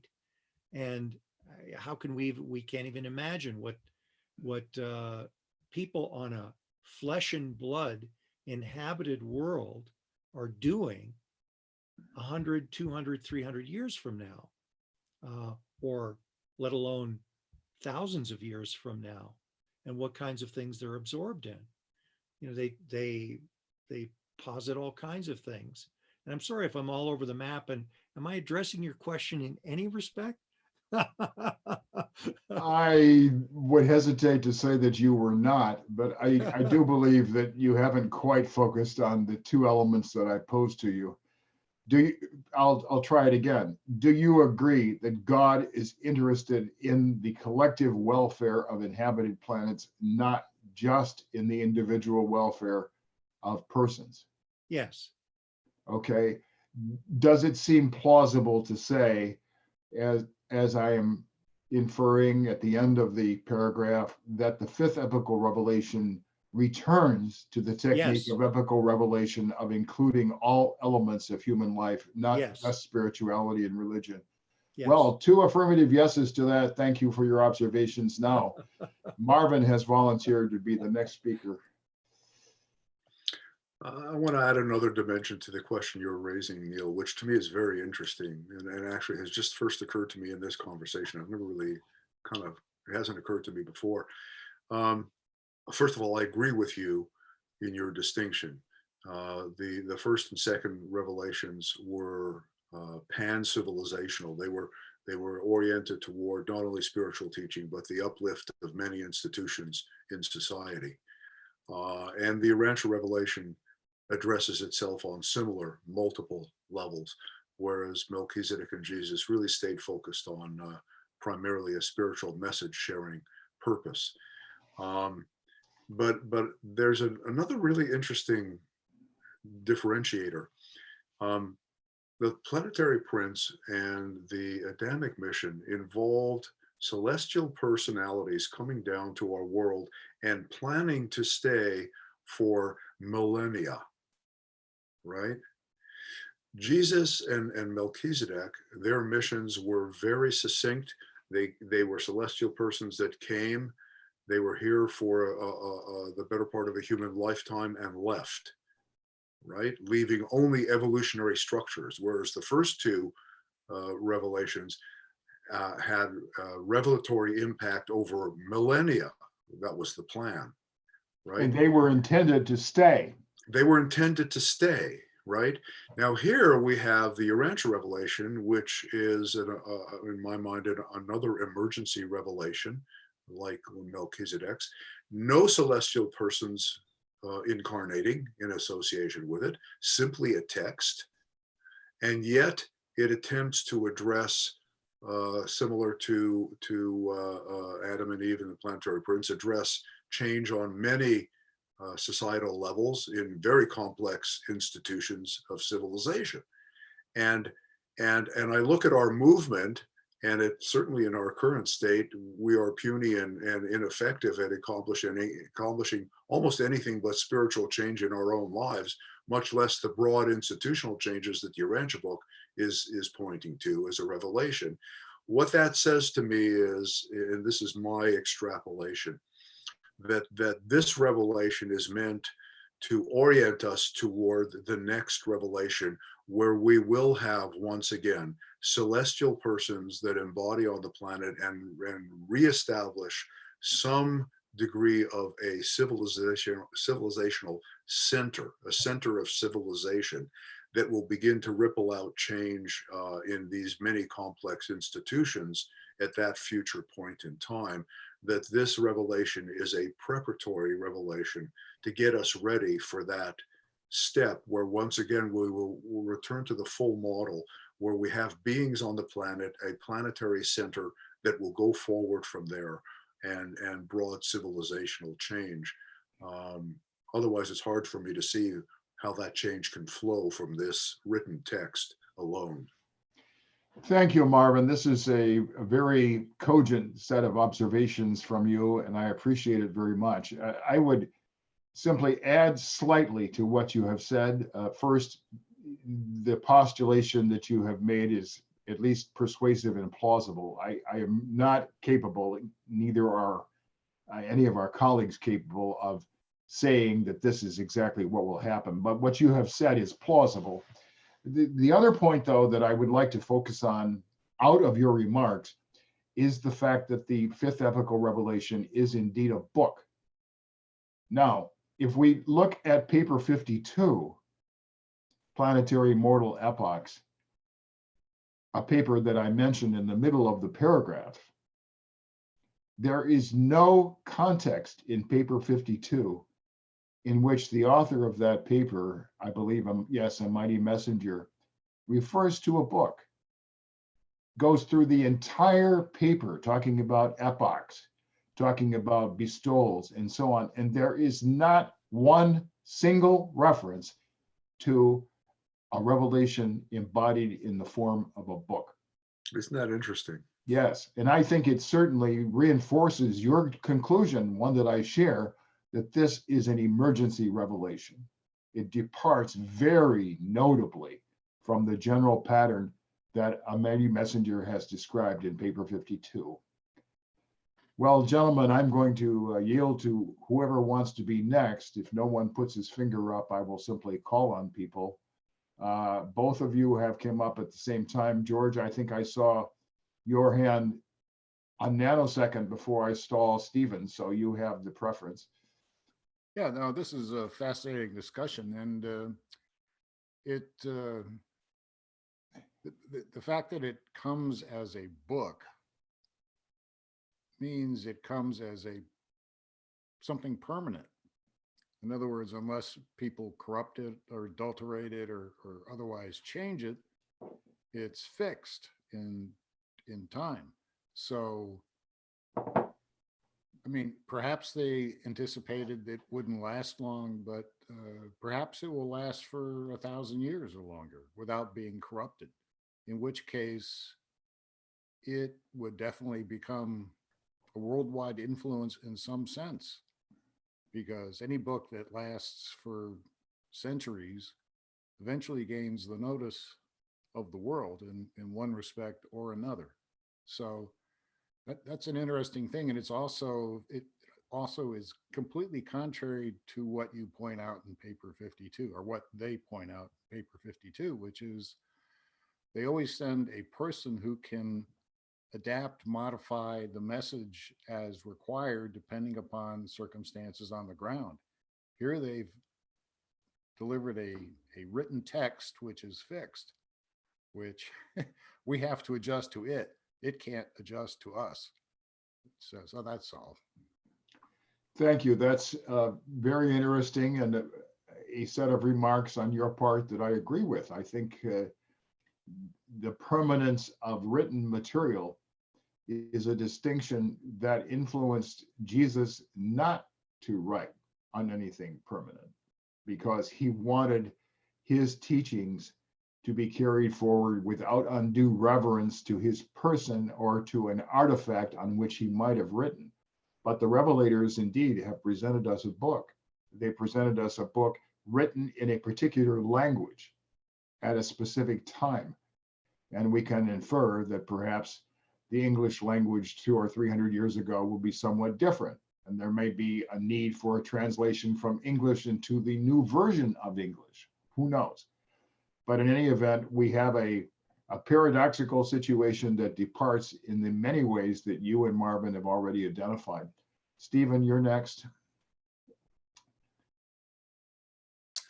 Yeah, I'm going to push back a little bit on this distinction that you're making between personal, individual purpose for epical revelation and social purpose. I'm thinking of the third epical revelation with Melchizedek and the result of it from his interaction with Abraham. And what eventuated from that is the Hebrew covenant with God and the commandments that the Jewish people had to follow as individuals as part of that covenant, which was a corporate covenant and a social covenant with God. And so those are two sides that were really not separated from one another, the corporate and the individual. And likewise with Jesus, when he spoke about the kingdom of heaven or the kingdom of God, he didn't use the word kingdom unthinkingly. He was well aware that there's going to be a social group response, a cult response to his incarnation, to his teaching. And of course there was. And part of his teaching was to ensure that whatever group effort or group came off of his teachings would have some sort of moral direction that he was wanting to give to them. And that, of course, had enormous social consequences as the fourth epical revelation. And now, of course, the fifth epical revelation, you say it's bringing back a standard practice of uniting what was in the first and second. Well, I don't think that separation ever really took place. I do not want to say there's an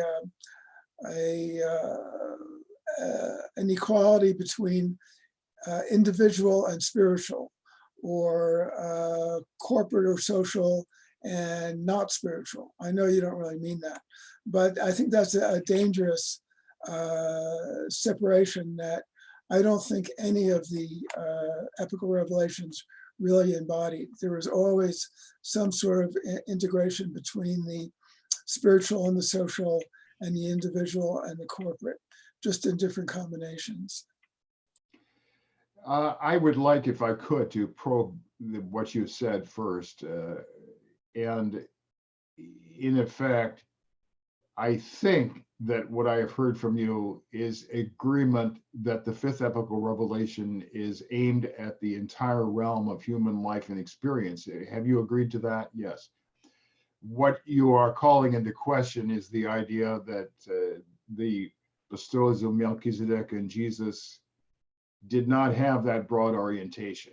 I think there is room to argue about this if we want to argue, or at least look at different viewpoints.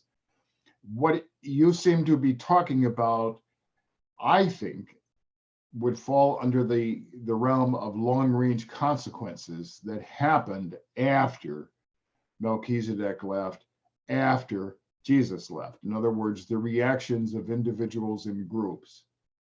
And so the question then that I would offer you is whether that was their intention or whether that was simply an outcome.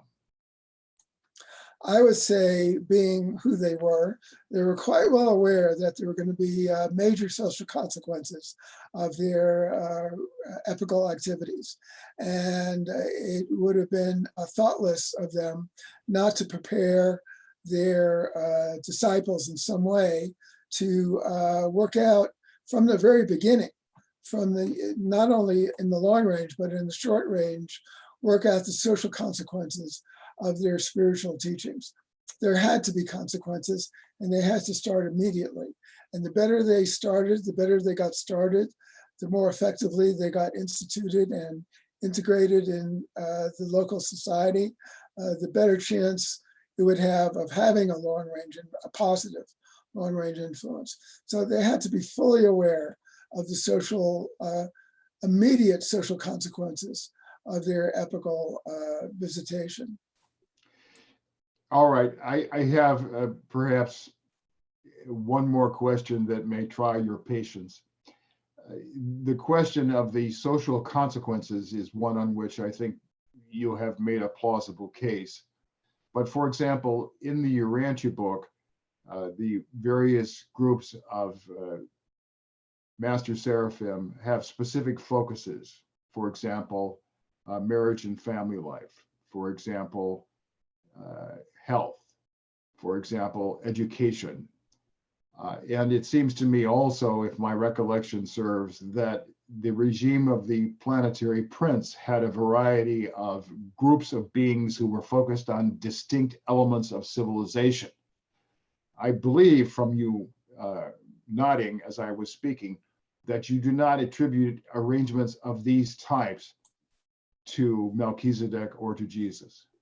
No, that's why I said that these two aspects, the individual and the social, had different expressions and maybe different proportions of emphasis.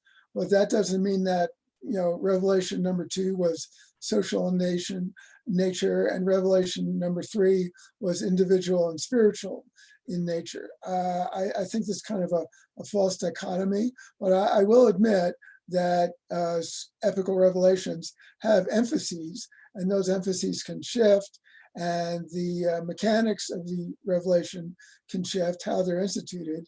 But that doesn't take away from the fact that I think they're all the revelations have incorporated to some degree both intentions, the individual and the corporate. Thank you. Just before I turn to the next person, I would clarify my own remarks by emphasizing that nothing in this paragraph amounted to me denying that the fifth epical revelation has extremely important and significant dimensions pertaining to spirituality and religion. I was not saying that at all. I was saying to the contrary, that it has all of these dimensions and dimensions that are quite different, that do not pertain to spirituality and religion, that in effect, the fifth epical revelation addresses all aspects of human life and experience, including spirituality and religion. Bob, it's your turn. And what occurred to me in this thought process is it's a culmination of what we're talking about here today, about the supreme, and really the theme is the part and the whole. The I am is the whole, of course, and all its parts are now moving to an experiential potential whole, WHOLE, with the sub-infinite penetration of the absolute as the master universe then becomes the corpus that will then be able to penetrate the absolute with experience, which is what the I am didn't have. And that's essentially, if we take that theme, I think that's really what you're talking about here, Neil, and in basic terms that I can see is that each of the planetary princes, the Adams and Eves, they're concerned with both the part and the whole, but specifically the whole, in that everything that they set up, and including the master seraphim that are now today in the spiritual government, have these domains set up, which are all part of progressive growth and development of the societies of which they're supporting. So the whole is important. The guardian seraphim, of course, are the individual, or they move from groups of 1,000 all the way down to individuals who are in the third cosmic circle, because it's a cosmic socialization. And then there's one really very interesting statement in paper 12, section 7, paragraph 11, that the perfecter of wisdom states, and it's the last sentence. He says that the relative velocities of part and whole determine whether the part is retarded by the inertia of the whole or is carried forward by the momentum of the cosmic brotherhood. Brotherhood being, the whole of the fatherhood of God being the whole, the I am, and the brotherhood being the part. It's still bidirectional, and I think the theme today has been that everything we see is bidirectional, from the part to the whole. Over.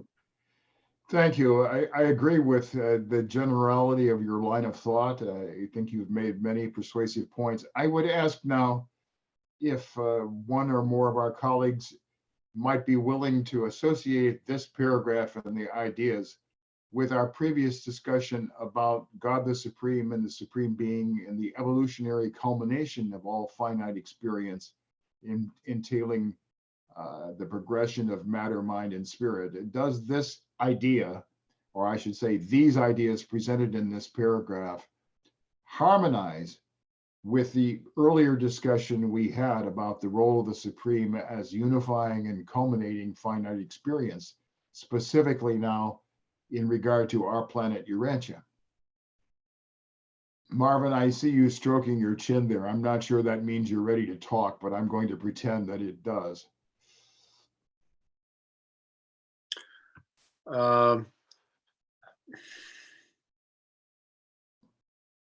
Well, obviously, you're speaking about the interaction between the motivation or intention of revelators on the one hand, and the function and action of evolutionary actors, us, on the other. The interaction of those, the interplay of those two forces over time as history unfolds, and which is the function of the Supreme. And it's just interesting that in the first two revelations, we had persons, celestial persons there interacting with us long term in the movement related, the evolutionary movement that flowed out of Jesus and Melchizedek, you had the impetus, the stimulative impact of a revelatory person, their time here on the planet. Then they left, and of course there's angelic influences and other influences, but by and large we were left on our own to establish an evolutionary movement in the wake of that revelatory impact. And here with the Urantia revelation, this is all unfolding of the Supreme, you know, so it's sort of related to there too. Here with the Urantia revelation, we don't have an ongoing personal presence. We have an ongoing and semi pretty permanent textual presence. So the revelatory impact continues, but it's static and not interpretable, right? It can't unfold in response to evolutionary circumstances. It's dependent on us to adapt and innovate with this fixed body of revelation in our evolutionary efforts, which I think are very important. And we've talked previously on the development of culture, right? Spiritual culture or cult, as inevitably flowing from the impact of a revelation on the planet. And we're in the midst of that process. This conversation is part of that process, and it's all part of the unfolding Supreme. So I'll just share that. And then one other very specific comment that I was thinking when you were speaking, Neil, about the language changing and the revelation being in English. It's very interesting. I mean, the fellowship and the foundation have formed a very significant partnership in the establishment of what has been termed the Standard Reference Text Committee, which puts the imprimatur of the publishers on the text and says this is the original text, unchanged. And yet it is the prerogative of that committee, as language changes and specific terms become ununderstandable for a future generation. And we have done this a few times when language has changed sufficiently to actually put an updated version of a term in the text to allow it to become a living, adaptive body work, minimally, to keep it the same, but to allow it to continue to communicate. And that's an evolutionary endeavor. So this is a really fascinating discussion about the interaction between revelation, pure and simple, and evolutionary momentum out of it. Thank you, Marvin.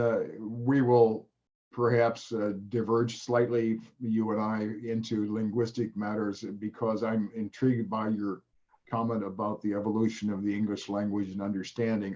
I would point out that compared with the 2,000 years of the tradition of Christianity, we do not have the requirement for people to become literate in classical Greek or classical Hebrew. We have at least a language that dates from the 20th century, English, and one in which there is a massive amount of published material. Whereas in the times of the New Testament, let alone the times of the Old Testament, literacy was very limited. The ability to write and publish was exceedingly restricted. And so the evolution of language in this case, in regard to the fifth epochal revelation, at least has the virtue of much deeper and wider resources of a linguistic character than were available in connection with the development of early Christianity. Thank you for being patient while I went through this. I saw you nod a couple times, so I must have made at least a degree of sense. But I would like to turn back to Andre, and I realized that the last time you were in front of us, Andre, I nailed you to the wall and asked you to give specific answers to my very particular questions. And so now, with that history I love in yes or mind, no questions. well, yes, I would like to go into the technique of writing this essay. This essay, in terms of its format, has brought us to a section called the presence of God. That is what we have been discussing the last 2 or 3 webinars. God's presence is mentioned in the first line of the paragraph we are discussing. And I point out to you, as a prelude and perhaps a forecast of discussion that will occur next week, that the first paragraph of the excerpt from Jesus, his second discourse on religion, has that phrase in it. It says, "It is not so important that you should know about the fact of God as that you should increasingly grow in the ability to feel the presence of God." And so this entire section that we've been discussing, in effect, amounted to my effort in a literary sense to elaborate on the idea of the presence of God that Jesus mentions in that very brief paragraph consisting of a single sentence. So now, frankly, to the question that I'm going to put in front of you. God's presence, both for individuals and for the group. And do you believe that this presence that we have been discussing extends to the relationship with the God the sevenfold, with God the supreme, and the other elements that we started with at the beginning of the discussion of this section, namely immanence and transcendence of God? Have we done a convincing effort, at least reasonably convincing, to associate the different elements of the presence of God? To associate the different elements of the presence of God. Associate them intellectually, at least in our discussion. Certainly to associate them intellectually. But since that first paragraph talks about feeling the presence of God, it really raises the question for me about how will we as individuals and as a species become more attuned to the presence of God and to the presence of God in its manifold aspects? And is that important for us to do? And well, we're being told that it is important for us to increasingly be able to feel the presence of God. And we might initially, by default, limit that to the Father. We should at least be able to, at some point, get closer to feeling the presence of our Father. Now, with that said, how many of us can claim that we increasingly feel the presence of God, or at least feel the presence of God unconditionally? I certainly wouldn't claim that myself. I do certainly in certain arenas or certain venues increasingly have that ability to begin to at least understand, not in any kind of profound emotional way necessarily, but for instance, just doing something like this Revelation Revealed program puts one in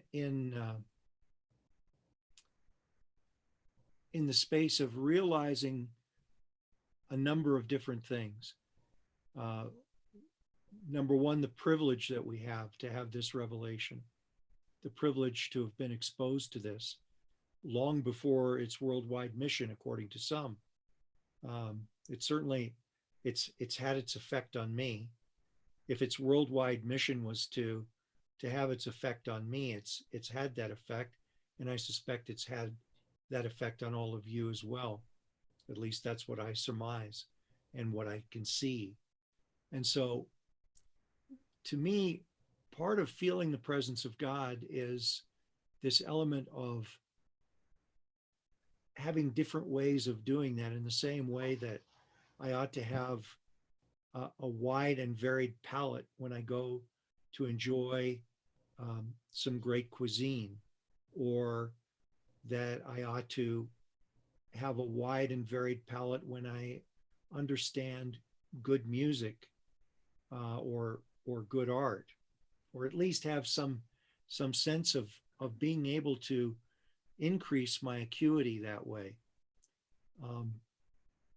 the closest I get to that is to realize that somehow there is a practice to wanting to be in the presence of God. There is at least intention and repeated intention to want to do so in order to bring that about. And so circling back to the answer, yes, it is very important that we all get to be able to do that. In fact, I don't think we can fully understand this revelation if we're not doing that actively while we're studying this revelation. Andre, thank you very much for your very persuasive and indeed inspiring remarks. I will consider your contribution as, shall we say, an introduction to a much deeper discussion of the presence of God that we will conduct next week, not only in relation to the intervening paragraph, but specifically to the entire text of the excerpt from Jesus' second discourse on religion. So, gentlemen, we have come to the end of our normal time, perhaps a little bit past our normal time. I would offer any of you who has an urgent need to speak now to signify that. And in the event that none of you wishes to speak right now, briefly, I think we will conclude the webinar. Does anyone wish to take that opportunity?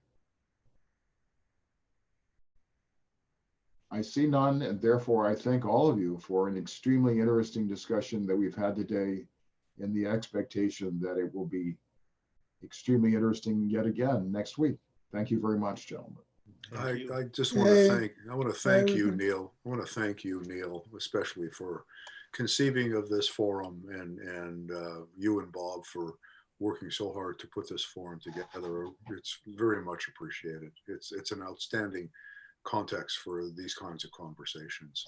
Marvin, you are very welcome, and I am delighted that you have these reactions. It certainly has been my intention to foster this kind of discussion, and I appreciate the contributions that each of you has put forward in participating. And thanks to Bob too. Thanks, everyone. See you next week. Bye. Good to see you all.